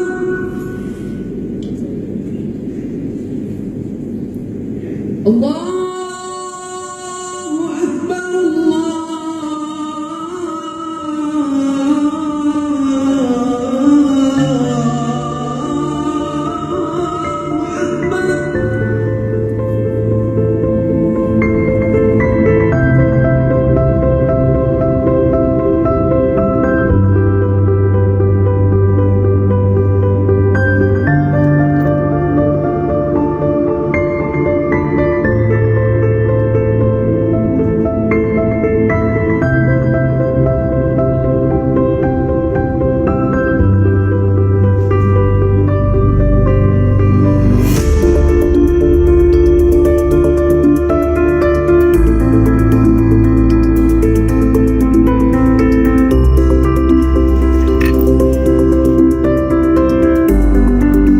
Saya pergi dulu ya. Oke, jadi.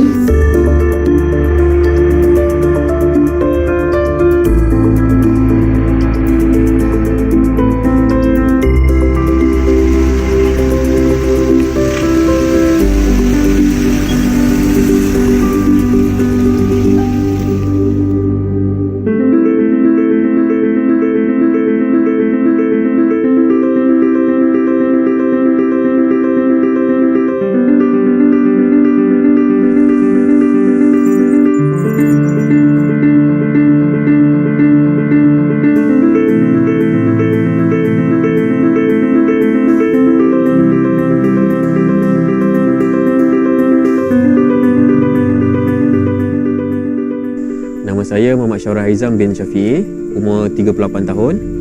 Dah berkecimpung dalam sawit sejak 2009. Merupakan generasi ketiga dari atuk dan ayah. Mr. Sharol is a Malaysian smallholder who ventured into palm oil plantations since 2009. As one of Malaysia's successful smallholders, Mr. Sharol discovered that the palm oil smallholding improved his welfare throughout the years.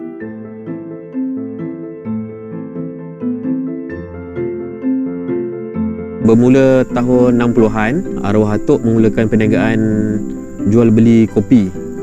Kemudian pada tahun lebih kurang 1975 hingga 1980 baru ada perubahan dari kopi ke kelapa sawit.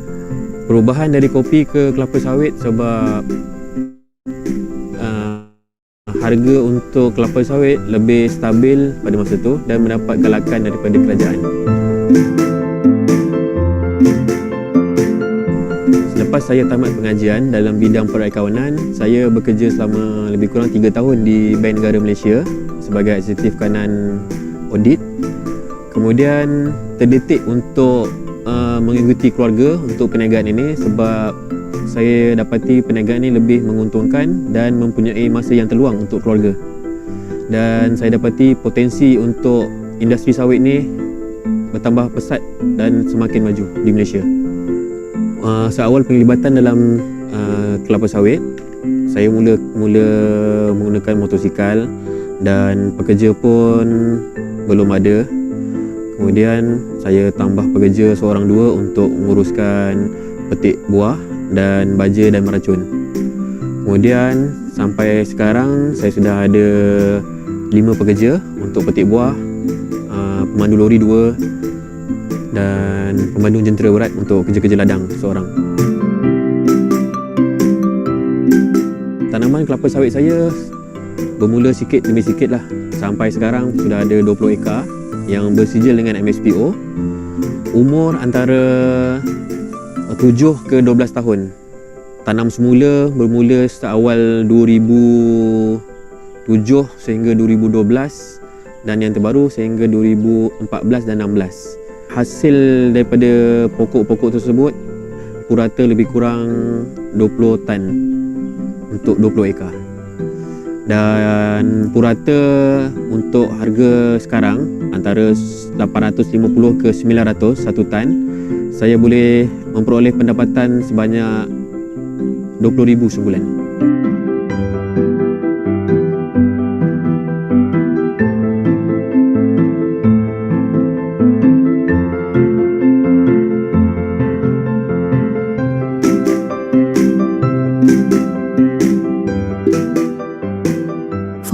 Government's guidelines, Mr. Sharol consistently complies with the requirements stipulated in line with the Malaysian Sustainable Palm Oil Certification.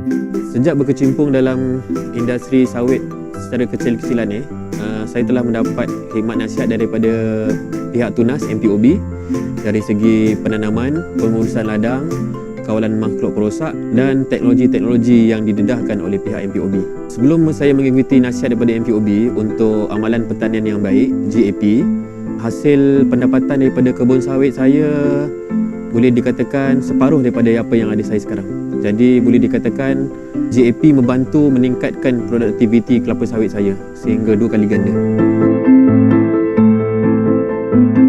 Walaupun usaha lebih sikit, usaha dan dari segi masa dan usaha lebih sikit untuk mengikuti standard GAP ni, tapi berbaloi lah dengan hasil yang saya peroleh sekarang. Besides maintaining his palm oil smallholding, he also adopts integrated farming to maximize his income, as well as helping him preserve the smallholding. On his estate, he raises goats and plants other crops, such as bananas and papayas. This integrated farming model not only helps him sustain, but also contributes to the ecosystem in his smallholding. Sementara menunggu hasil tanaman sawit matang, saya juga membuat integrasi tanaman kontan di ladang sawit, iaitu pisang tanduk. untuk menampung kos harian sambil menunggu pendapatan daripada buah yang matang yang ditanam. Selain itu, saya juga ada membuat penternakan kambing di dalam ladang sawit sehingga sekarang. Untuk integrasi tanaman, semasa tanam semula, hasil jualan pisang tu saya boleh dapat antara 500 ke 1000 ringgit sebulan, manakala untuk integrasi kambing antara 1000 ke 2000 ringgit sebulan.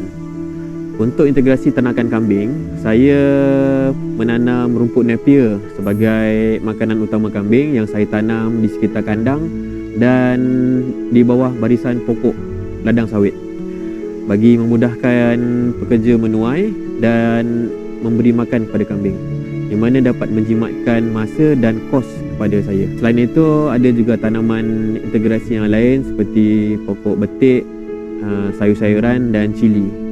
Hasil dari tanaman integrasi ini bolehlah memberi tambahan pendapatan bulanan antara 500 ke 1000 sebulan kepada saya. Untuk integrasi tanaman dan ternakan ini, selain memberi pendapatan tambahan kepada saya, benda-benda ini juga merupakan satu pemberian balik kepada ekosistem dan biodiversiti alam sekitar, memberi sumber makanan kepada haiwan-haiwan dan perlindungan untuk mereka. Mr. Sharol has a good relationship with Smallholders Non-Government Organisation and the Malaysian Palm Oil Board, thus getting a lot of consultation in advancing his smallholding. Sejak saya mula tanam sawit, pihak MPOB melalui Tunas tak jemu-jemu datang bagi nasihat, tunjuk ajar, buat demonstrasi di kebun, datang bagi ceramah tentang GAP, amalan ladang yang baik, cara penuaian yang optimum, cara baja dan racun yang optimum di ladang.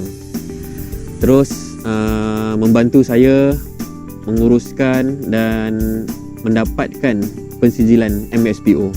MPOB juga banyak membantu dalam menyampaikan maklumat-maklumat semasa berkaitan sawit, terutamanya dari segi teknologi yang sedia ada yang boleh dipakai seperti mesin cantas dan roller picker untuk mengoptimumkan kerja-kerja di ladang. Pihak MPOB memberi latihan dari segi teori, dari ceramah dan juga di kebun. Datang ke kebun, tunjuk cara macam mana guna mesin, macam mana nak kait buah guna mesin cantas, guna roller picker macam mana kutip biji di bawah sampai bersih, sampai mendapat hasil yang lumayan untuk pekebun kecil.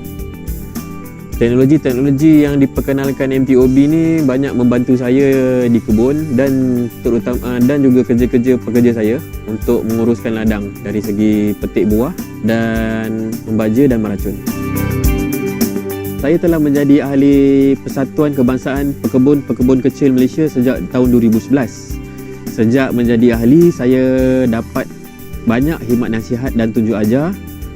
Selain jadi tempat rujukan untuk aduan-aduan saya yang berkaitan masalah di kebun seperti serangan ulat ganoderma, ulat bungkus, serangan tikus, dan juga boleh berbincang dengan PKPKM untuk benda-benda yang berkaitan dengan harga sawit di kilang.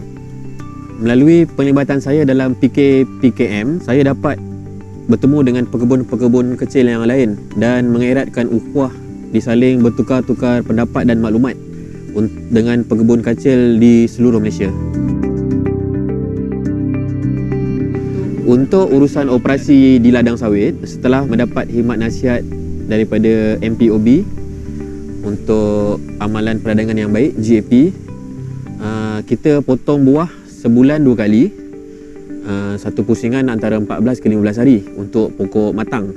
Untuk pokok muda, kita potong antara 20 hari ke 30 hari. Untuk pembajaan, kita buat pembajaan berkala mengikut kesesuaian semak di ladang.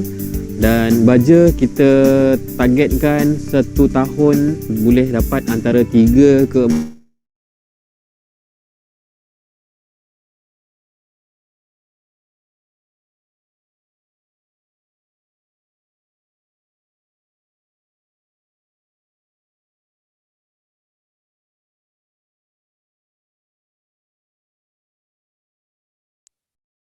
Sorry about that. We seem to be facing a minor technical glitch here. In the interest of time, we can already begin with the panel discussion, which will be led by the Director of Sustainability and Development of Smallholders from CPOPC, Bapak Wicaksana. So you may lead the panel discussion. Silakan Bapak untuk melihat sesi panel diskusinya. Bila ada pertanyaan, you can post them in the chat box.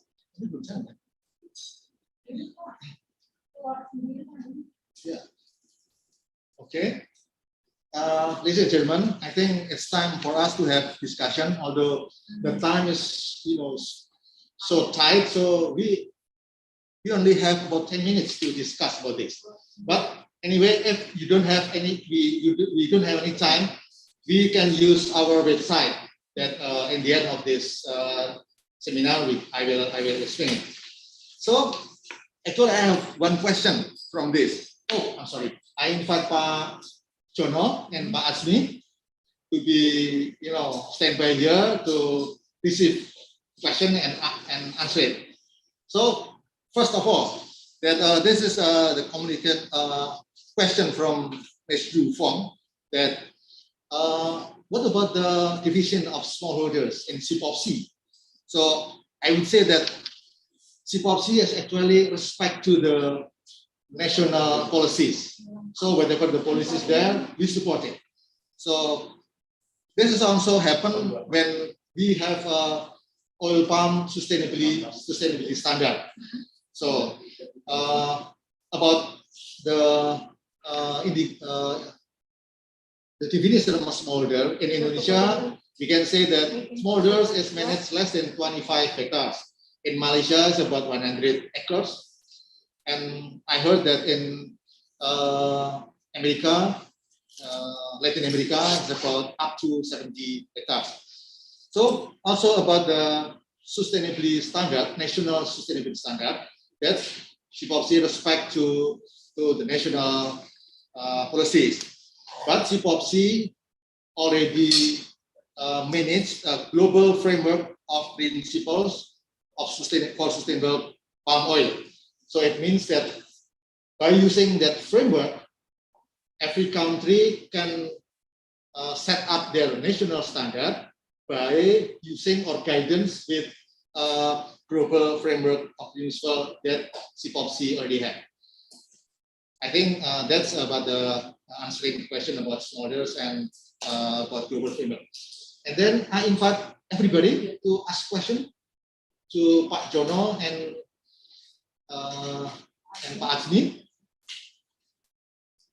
Siapa saja yang akan bertanya, Ibu Bapak sekalian, silakan dapat disampaikan langsung atau dituliskan dalam chat. No, nobody? Okay then. It means that we can use our website after this, so you can push your questions to the website. But here, I would like to ask to Pak Azmi. Pak Azmi, like that, berapa hektar kelapa sawit smallholder di Malaysia? Kelapa sawit, smallholder kelapa sawit di Malaysia, berapa hektar diperbolehkan? Oke, boleh dengar ya? Kalau ikut total jumlah total Malaysian palm oil acreage at the end of 2020, we have 5.865 million hectares. Okay, out of this total, 4.237 million hectares, the plantation, the estates, and 1.627 million hectares is the smallholders. Okay, under the smallholders, it was divided into two categories. One is the dependent smallholders, which I mentioned belong to the FELDA smallholders or organized smallholders. They are 672,000 hectares. And the independent smallholders, 955,000 hectares. So how many hectares per smallholders? Per smallholders? Yes, how many hectares? Average smallholders holding in Malaysia around 3 to 6 hectares. Okay, thank you, Pak Azmi. Okay. And then I have question to Pak Jono. Saya punya pertanyaan untuk Pak Jono. Yes, Pak. Bagaimana petani di Indonesia, terutama Apkasindo, membuat suatu perkumpulan yang dapat menghasilkan sesuatu atau melayani petaninya. Tadi dikatakan ada semacam koperasi yang melayani kebutuhan petani. Itu bagaimana penjelasannya? Okay, thank you so much for the question, Pak Wicak. So in Indonesia, as the Apkasindo really do between the smallholders. So for the smallholders, we encourage them because it is quite similar in Malaysia and also Indonesia. There is dependent on also independent smallholders. So dependent smallholders is like a corporation, a cooperative with the private sectors. However, in the independent, normally they just stand alone. So we really focus more on the independent smallholders because these independent smallholders, on average in Indonesia, there is the ownership is around 2 to 4 hectares on average for independent smallholders. So for these independent smallholders, we encourage them to get it together because if they have only 2 hectares, they cannot go directly to the mill. They need to sell it to the seller, and then the seller sell it again to the next seller, and then go to the mill. So by having a cooperation, we really encourage them to gather the fruit bunch together and selling it directly to the mill. So the price, the smallholders can get the best price directly from the mill instead of selling it to the seller. So I think that's Pak Wicak. Okay. Thank you. Pak Wicak, if I may, Yes, Pak Wicak. yes, sure.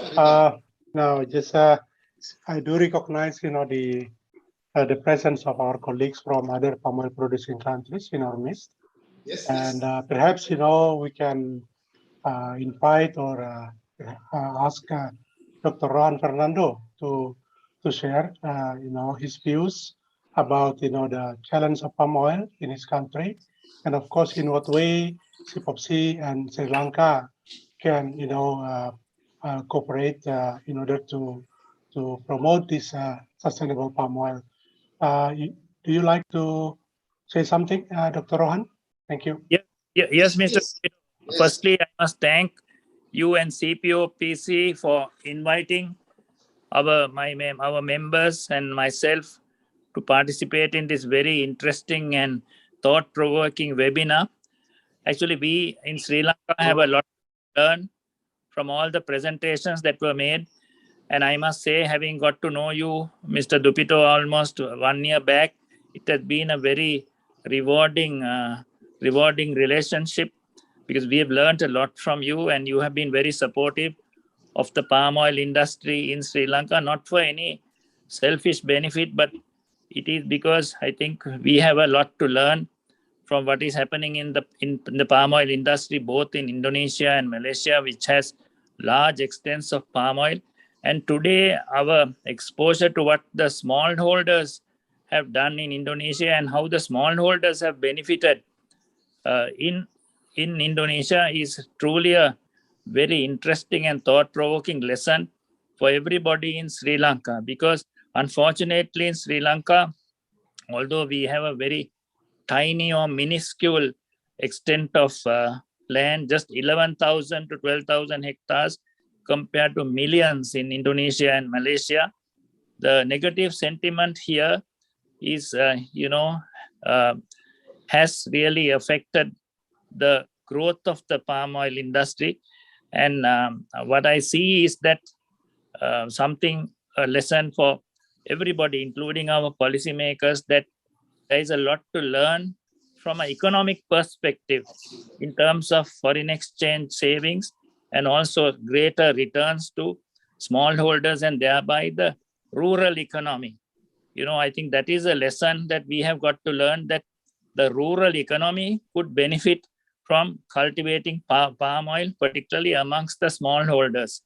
And this was a real eye-opener for all those my colleagues who are on this webinar. So for that, I thank you, Mr. Dupito. I'm sure we could, interact further as we go on. And, in Sri Lanka, we have an unfortunate ban against palm oil, even not only against expansion, even about, what we are doing now. But we are hopeful that by some of the experiences of other countries and some of the benefits to the economy and to the smallholders, that there will be a rethinking of what has already taken place. We also are very happy to see the sustainable palm oil development and the certifications in Indonesia and Malaysia, and also RSPO. And for your information, one of our own companies have been RSPO certified, and all the others are also taking steps to be RSPO certified. And we are all for sustainability in this country. In fact, His Excellency the President himself is promoting sustainable cultivation, and therefore there is nothing to prevent us from continuing the sustainable cultivation of palm oil that we have been practicing. So with those few words, Mr. Dupito, again, sincere thanks from me personally and from the Palm Oil Industry Association and all my colleagues.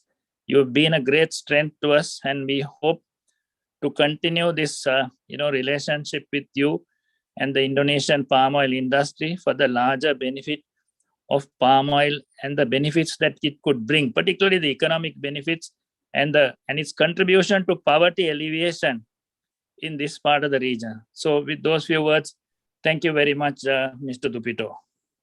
Thank you, Dr. Juan Fernando, for sharing, and also, of course, explaining to us about the challenges and also the expectations of the palm oil industry of Sri Lanka. We are on the same boat when it comes to promoting and also strengthening the industry.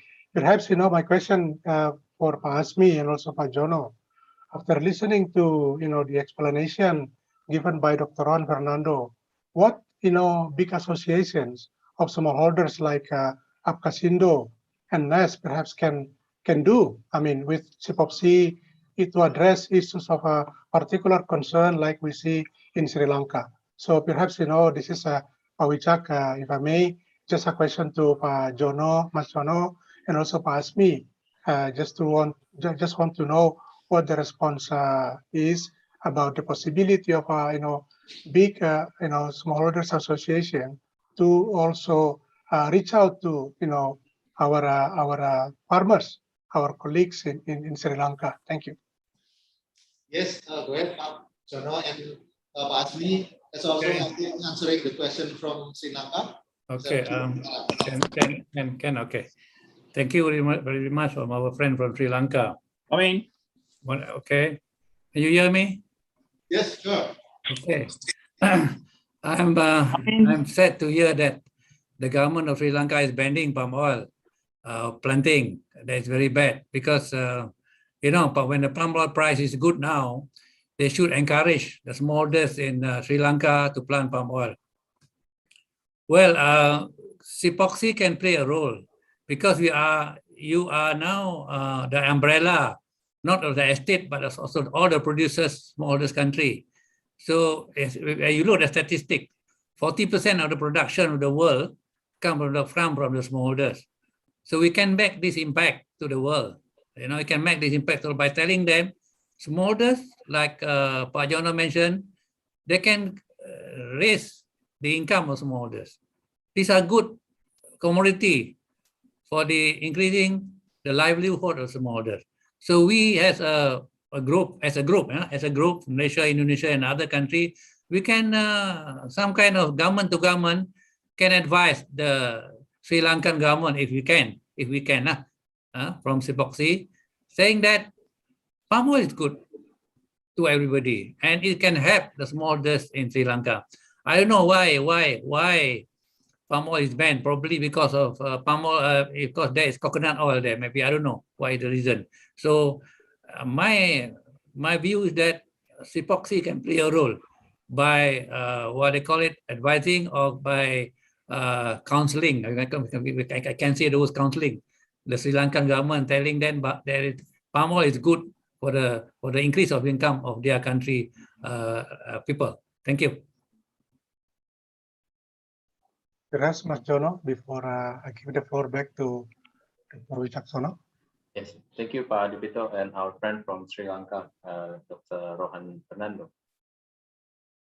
In terms of the palm oil ban, I really do agree with Pak Asmi. It's really terrible because, as we can see in Indonesia and Malaysia, it's already shown that palm oil really help improving the livelihood, not only in the cities but also in the rural, on the villages.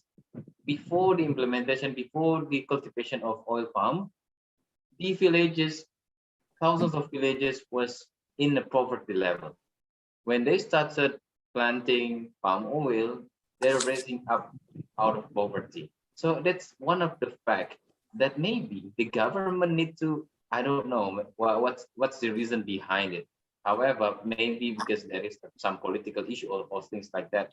I'm not really sure about what's happening in the oil industry in Sri Lanka. However, palm oil really do give benefit to people, to the society, to the smallholders, to the people starting from villages to the cities. However, but as we see now in Indonesia and Malaysia, the governments really back up the palm oil industry because they want to be key stakeholders, right? In my opinion, maybe yes, through CPOPC, we can, negotiate or we can promote the benefit of palm oil to the government of Sri Lanka so they can, they open their mind, because if the palm oil industry growing in Sri Lanka, it's also beneficial to the government of Sri Lanka. I believe that's all. Thank you. Back to Pak Adipito. Thank you. Yes, Pak Wicak. Thank you very much, Pak Adipito, to remind us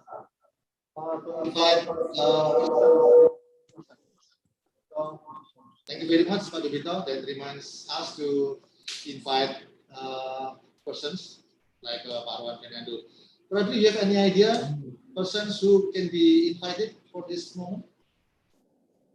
I see we have Pak Terry from Papua, the smallholders from Papua. Yes, probably just short word. Pak Terry, please. Pak Terry. We still have about 3 minutes for discussion. Pak Ansanai Terry, boleh bantu untuk aktifkan videonya, Pak, untuk share sedikit informasi atau cerita terkait bagaimana hebatnya petani kelapa sawit di Papua. Pak Terry masih bersama kita, Pak Terry. Pak Wicak, boleh saya tanya satu soalan, Pak?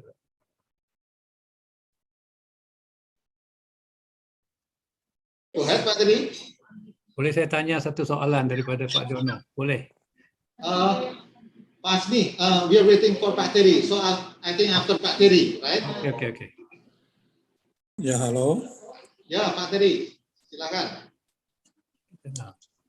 Ya, selamat siang. Saya mengikutinya. Diskusi ini cukup bagus tentang perkembangan sawit di Papua. Sampai saat ini cukup baik, cukup menggembirakan, dan secara khusus yang melalui program PSR yang digagas oleh Apkasindo. Nah, saat ini sudah berjalan dengan baik dan di Papua dan di Papua Barat. Nah, di Papua sendiri sudah kita lakukan replanting, itu ada sekitar mendekati 600 ya, yang sudah diusulkan dari 3.000 lahan yang mau direplanting. Kemudian dengan adanya pendampingan dari koperasi, mungkin itu jauh lebih bagus karena petani langsung merasakan hasil dan dampaknya daripada program ini, PSR. Terima kasih karena dari Papua saya diundang untuk ikut dalam pertemuan ini, dan prospek di Papua masih cukup menjanjikan karena ada beberapa daerah yang cukup strategis untuk pusat pengembangan kelapa sawit ke depan.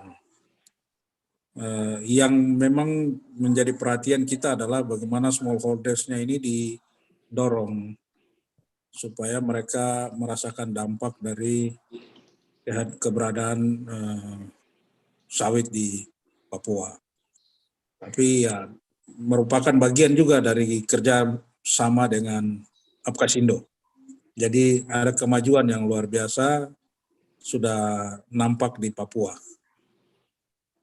Mungkin itu masukan dari kami di Papua. Terima kasih banyak Pak Dery. Just to summarize what Pak Dery talking. Pak Dery talking about the planting in Papua. So now about 600 hectares out of 3,000 hectares that work with coordination with Apkasindo. So the planting should be successful and will have a good impact to smallholder in Papua.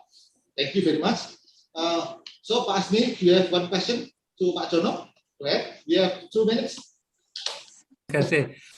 Pak Jono, saya tertarik ya dengan pembentangan tentang Apkasindo ya. NESH di sini kita NGO, 100% NGO, tidak dibiayai oleh kerajaan. So kita bergerak sendirian lah. Bagaimana Apkasindo? Ada pembiayaan dari kerajaan nggak? Terima kasih Pak Asmi pertanyaannya. Jadi kalau misalnya untuk Apkasindo itu didirikan atau established by the Ministry of Agriculture of Indonesia. But we are independent. Just established by the Ministry, but we are independent. Finance by the Ministry ke? Tak. No, independent. Yeah. So bagaimana peruntukan daripada kebubung kecil ke macam mana? Saya tertarik itu Pak nak tengok. Ada peruntukan daripada mana-mana pihak ke untuk? Okay, so maybe in English ya Pak ya. I apologize so everyone can understand. So in Indonesia, the CPO export it's a slash around $200 per ton, and then it's collected by the Ministry of Keuangan. Oh, I'm aware. Okay. Ministry of Keuangan, and then from there is a name is BPDP, Badan Pengelola Dana Perkebunan Kelapa Sawit. So this body manage the money. So for the smallholders, for instance, the replanting program, it's managed by BPDPKS from this body, and then so smallholders as Apkasindo. We go together with the smallholders on collecting the data, the information, and all that, and then we present it to BPDPKS, and then the BPDPKS process it, and then the money goes directly to the cooperation of the smallholders. Okay. Okay. Thank you very much. Now I understand because di Malaysia kita we are not financed by anybody, but 100% NGO. But we are also depending on our agency, government agency, to help us. Okay, I think it's the same concept. Thank you very much. Yes. Okay. Thank you, Pak Asmi.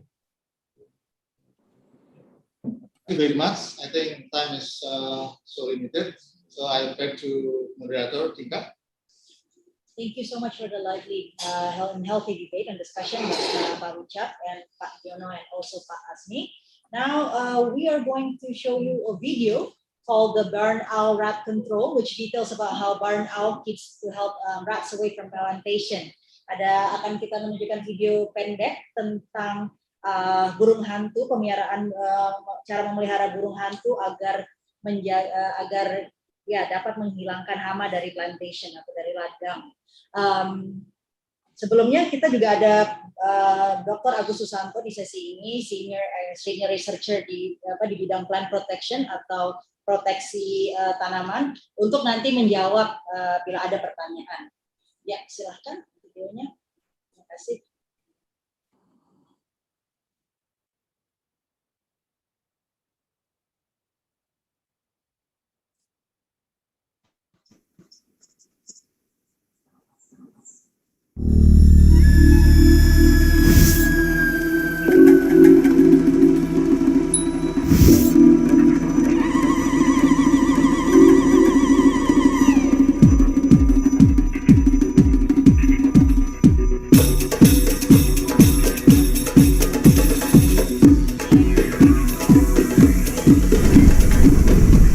sekarang berada di sebuah ladang kelapa sawit yang menampung pelbagai jenis haiwan. Oleh kerana bekalan makanannya cukup tinggi, terutama buah kelapa sawit. Jadi antara haiwan yang paling banyak sekali dalam habitat kelapa sawit adalah tikus. Kalau pokok tinggi nak bagi macam mana? Sebab dia serang Pak. Macam contoh kan, tikus serang bahagian ni. Inilah kesan serangan tikus pada andam buah muda. Serangan lama yang mungkin serangan lama berlaku dalam 2 atau 3 minggu lepas. Jadi persoalannya bagaimana untuk mengatasi masalah tikus.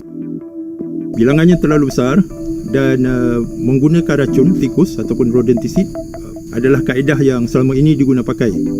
Namun dia mempunyai masalah-masalah sampingan. Antaranya dia mungkin membunuh juga hidupan liar yang tidak disasarkan dan mendedahkan hidupan liar kepada risiko keracunan.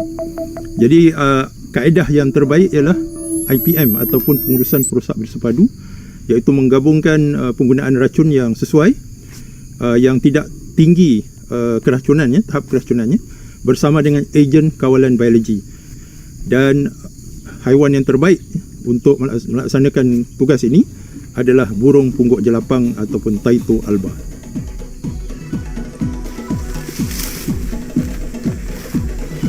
Kita sekarang berada di samping sebuah kotak sarang burung pungguk jelapang. Kotak sarang ini dibina kerana burung pungguk jelapang ini dia tidak membina sarangnya sendiri. Jadi perlu disediakan kotak-kotak sarang. Dengan kepadatan satu kotak sarang bagi setiap 10 hektar ataupun mungkin lebih, burung ini boleh mengawal tikus secara berkesan.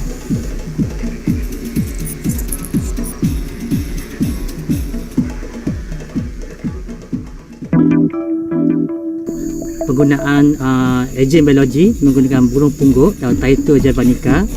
Burung pungguk ini mampu makan tikus dalam satu family lebih kurang dalam 3 hingga 5 ekor, dan mana dalam setahun dia boleh memakan tikus sehingga 1000 ekor tikus satu keluarga. Jadi penggunaan burung pungguk ini sangat efektif. Burung ini sangat mudah untuk mengambil ladan disebabkan burung ini sangat mudah didapati di kawasan kelapa sawit. Kita hanya memerlukan memasang kotak sarang dan kos RM20 satu hektar. Kos sudah jauh murah berbanding penggunaan racun kimia, racun tikus.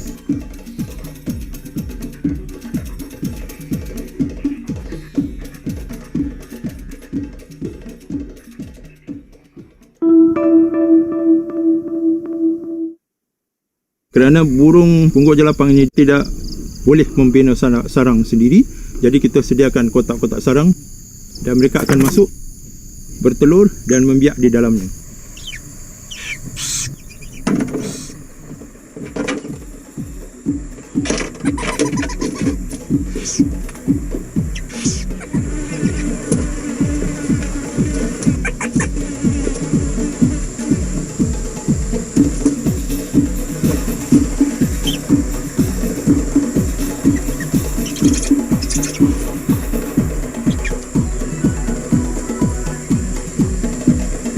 Okey, sekarang kita nak bercakap tentang ciri-ciri burung pungguk. Bagaimana dia boleh menjadi seekor pemangsa yang berkesan.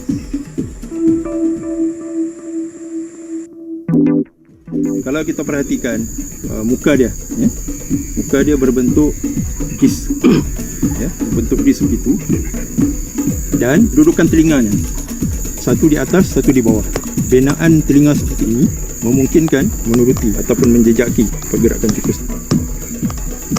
Itu yang pertama. Yang keduanya, kalau kita perhatikan bulunya sangat halus,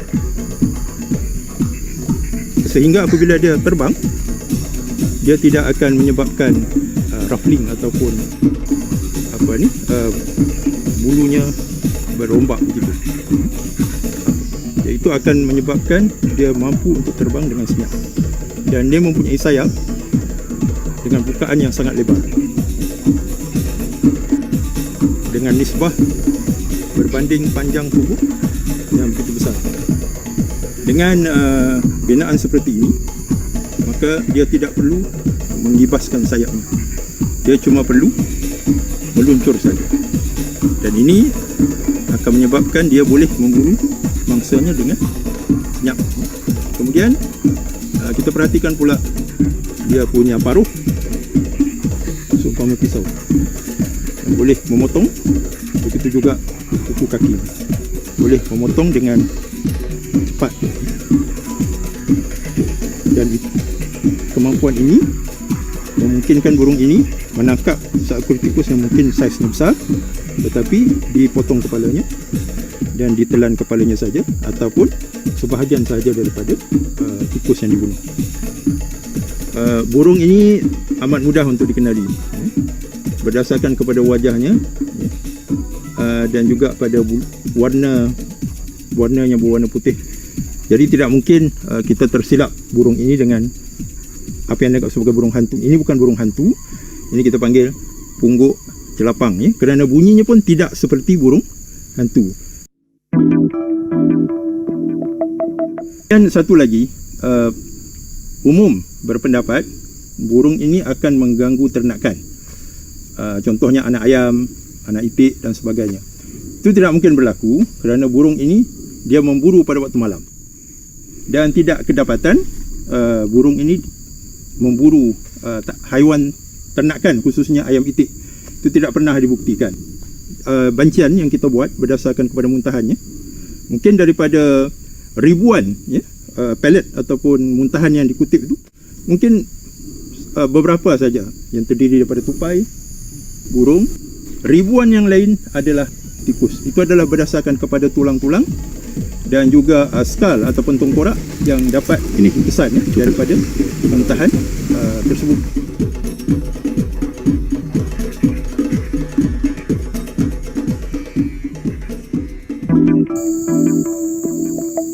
Jadi inilah satu manifestasi pertanian dalam konsep pemeliharaan alam sekitar, dalam konsep mengatasi masalah perosak dengan menggunakan kaedah-kaedah yang lebih mesra alam, tidak merosakkan alam dalam bentuk yang lebih meluas, tidak menjejaskan hidupan liar yang sebenarnya merupakan satu unsur biodiversity yang sangat penting. Dan ia harus dia terokai lagi supaya ianya boleh meliputi lain-lain pengurusan perosak di dalam meningkatkan hasil pertanian.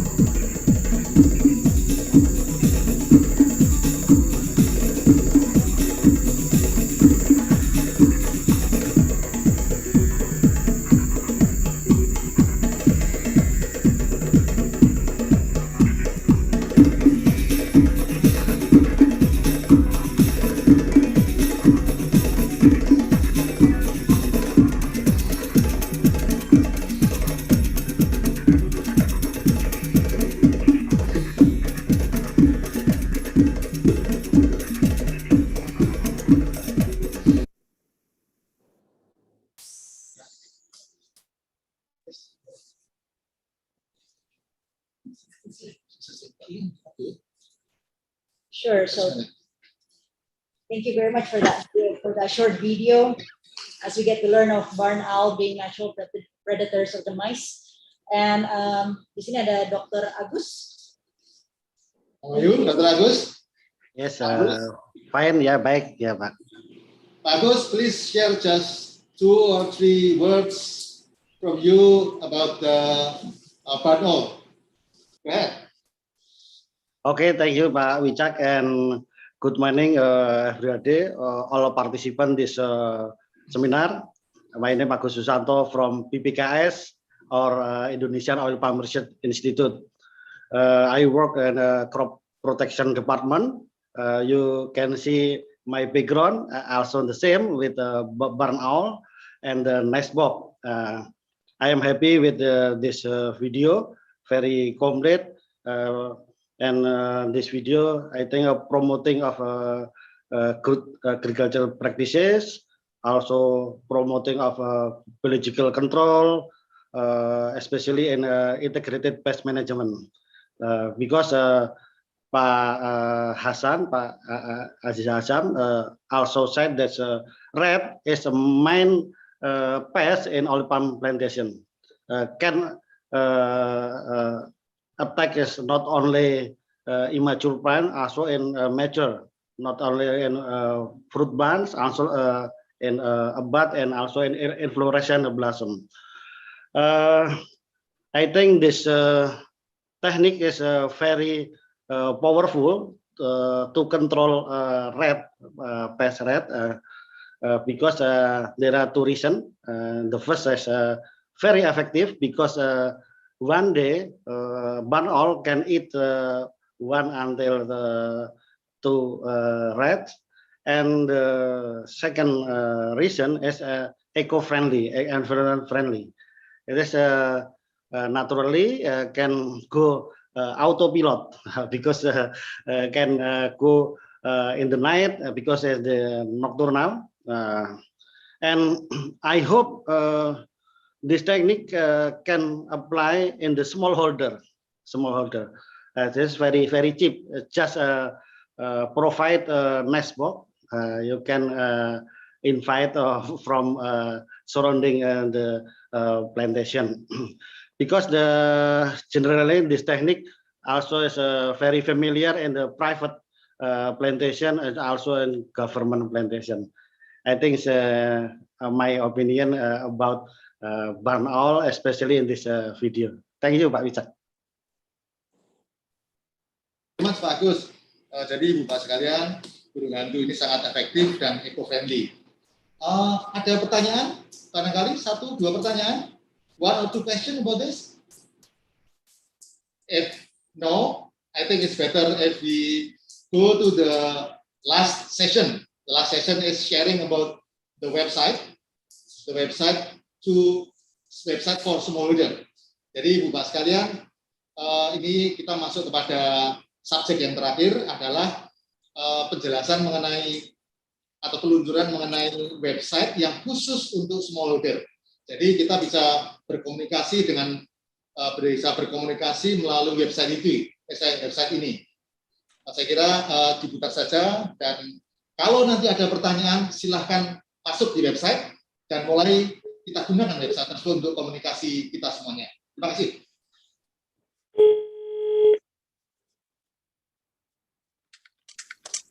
Smallholder Outreach Program 2021 and the website for smallholder. The function of the website is a platform that allows global smallholders and associations to join CPOPC's network to discuss relevant issues and challenges in the capacity building and the achievement of SDGs. This website can be accessed through this link.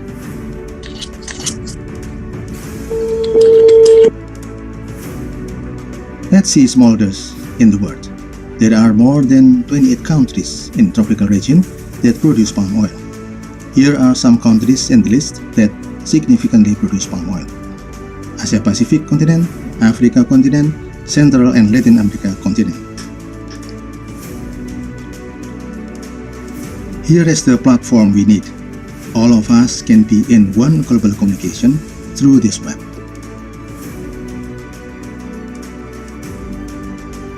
The website provides photos, videos, ebooks, mini blogs for farmers. In some users, the web is available in 5 languages. We can browse in the web. The website for smallholders is to enhance and boost the objective of the Smallholder Outreach Program, where is to establish a global communication network among smallholders of all palm-producing countries and to channel their voices.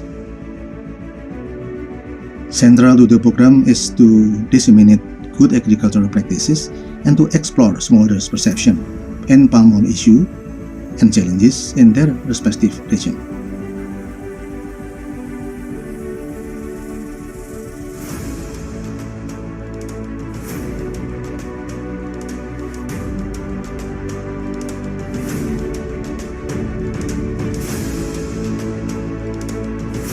Now let's take a look into the gallery to see some videos.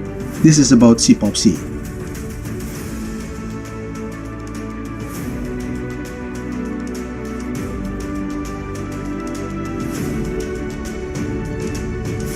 What about the photos? You can choose topics of the photo, then you will find excited photos inside. This is a zoom picture of granules of urea, as big as a tip of my ballpoint.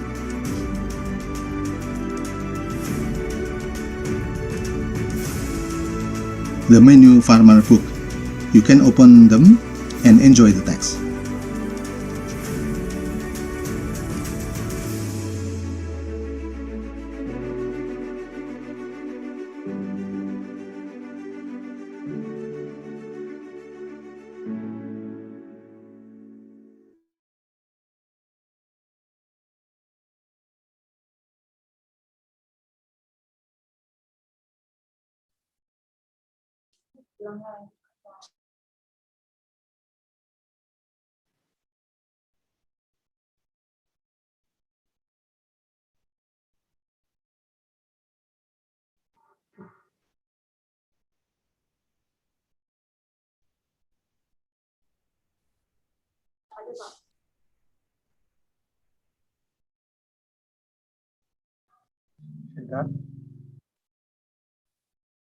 Technical glitch there as we try to solve the issue.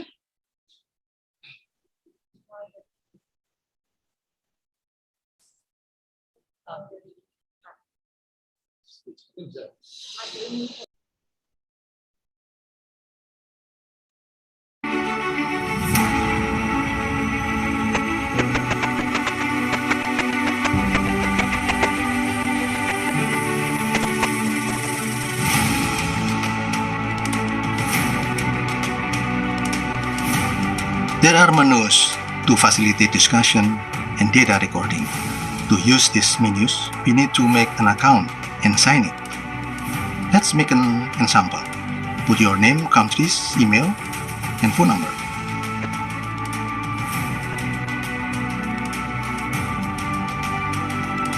Smallholder production.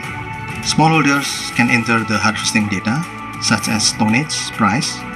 Then the system will calculate and show to the owner of the data about the dynamic of the production, price, and the suggestion for fertilizer dosage.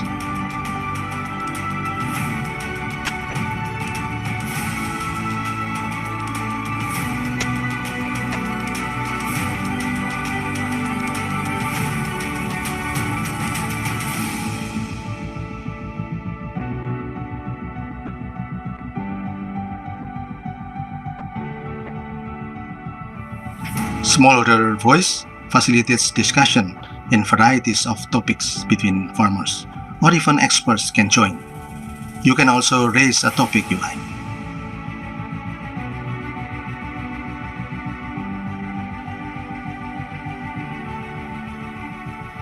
This web is already accessible and continuously developed for better services and communication. We hope our communication will be much better in the near future. Welcome to the Smallholder Outreach Program website. Thank you. Great. So thank you very much for that video. That was the video of the CPOPC smallholders website. Please do make use of it. This has been a helpful portal, Pak Wicak. Thank you so much for that. And kalau ada pertanyaan, Bapak Ibu semua, langsung saja mampir ke websitenya. Please visit the website. It is an online portal once again to connect, to engage, to share information on good agricultural practices. Untuk ini adalah portal online Bapak Ibu semuanya, teman-teman, untuk saling berbagi informasi, tukar pikiran bahkan tentang good agricultural practices. Langsung saja bila ada pertanyaan, langsung ke situ sekali lagi. Sekali lagi saya juga ingin mengingatkan, also would like to remind all of you that today's session will be on our YouTube channel. So do come and visit. And so right now, I would like to say we have come to the end of our session for Asia Pacific today. I hope you have learned a lot from today's session and also from one another. Semoga bapak-bapak, ibu-ibu dan rekan-rekan di sini yang hadir telah saling dapat info, dapat insight, saling belajar satu sama lain. Untuk itu, to close this session, I would like to invite back our Deputy Executive Director, Bapak Dupito Sumamora, untuk memberikan to give out his closing remarks. Silakan, Pak Dupito. Thank you so much. Very brief. Once again, thank you to the speakers, all participants, and also, of course, the organizing committee from the CPOPC Secretariat. This outreach program will be conducted again next year. That is at least, it is in our plan. But this outreach program is not an end in itself. That is why, the website is created to allow direct, seamless, discussion, sharing among smallholders across the globe. So perhaps that just the final word from me, and just to inform all the participants, tomorrow and the day after tomorrow, we'll have other 2 rounds of outreach programs, specifically addressed the participants and the concerns, and also perhaps the challenges faced by our colleagues from Africa and then Latin and Central America. With that, perhaps once again allow me to thank everybody for a very good interactive discussion between the participants from Indonesia, Malaysia, and of course Sri Lanka and Papua New Guinea as well. And I do notice also the presence of our colleagues from Thailand and the Philippines. So in a way, it represents the families of palm oil industry, especially the smallholders from this part of the world. So once again, thank you so much. Stay safe, stay healthy. Thank you, Dupito and everybody. Thank you so much. Thank you, Pak Dupito. Thank you, everybody. Yes, thank you, Pak Dupito. And lastly, we would like to invite everyone, each and every one of you, for a photo session to end a wonderful day. Silakan foto sesinya segera dimulai. Kalau memungkinkan, boleh dicopot maskernya and give us your big smiles. If you're in a safe environment, you may remove your mask just to give out your big smile for everyone. My colleague will be doing the snapping. Okay? All right, on my count, 1, 2, and 3. Big smile. 2 more frames. All right. 1, 2, and 3. All right. Hold that smile. Perhaps we should all say smallholders. 1, 2, and 3. Smallholders. All right. Thank you very much. Terima kasih. Terima kasih untuk semua. Thank you very much. Thank you, everyone. Thank you, Mr. De Silva. Thank you. See you next time. Terima kasih, Pak. Terima kasih. Makasih. Terima kasih. Pak Mas Jono. Jumpa lagi pada Pak bulan petang. Thank you, Pak Asri. Terima kasih, Pak. Pak Susanto juga. Bye. Semua. Jile, Pak Dupito, Pak Wicak. Terima kasih, Pak Jono. Jumpa. Sukses selalu.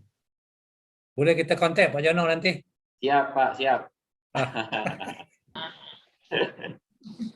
Jumpa lagi, Pak Asmi. Oke, jumpa lagi Pak Jono. Yang lain, Pak Dupito, terima kasih Pak Dupito. Thank you. Pak Wicak. Thank you, Datuk. Thank you, Datuk. Yang lain-lain. Terima kasih once again. Terima kasih Pak Dupito, thank you. Thank you very much. Oke, goodbye. Assalamualaikum warahmatullahi wabarakatuh.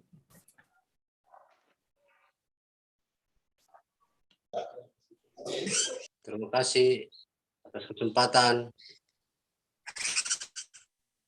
kami dari Sulbar. Terima kasih. Terima kasih, Pak. Terima kasih, Pak.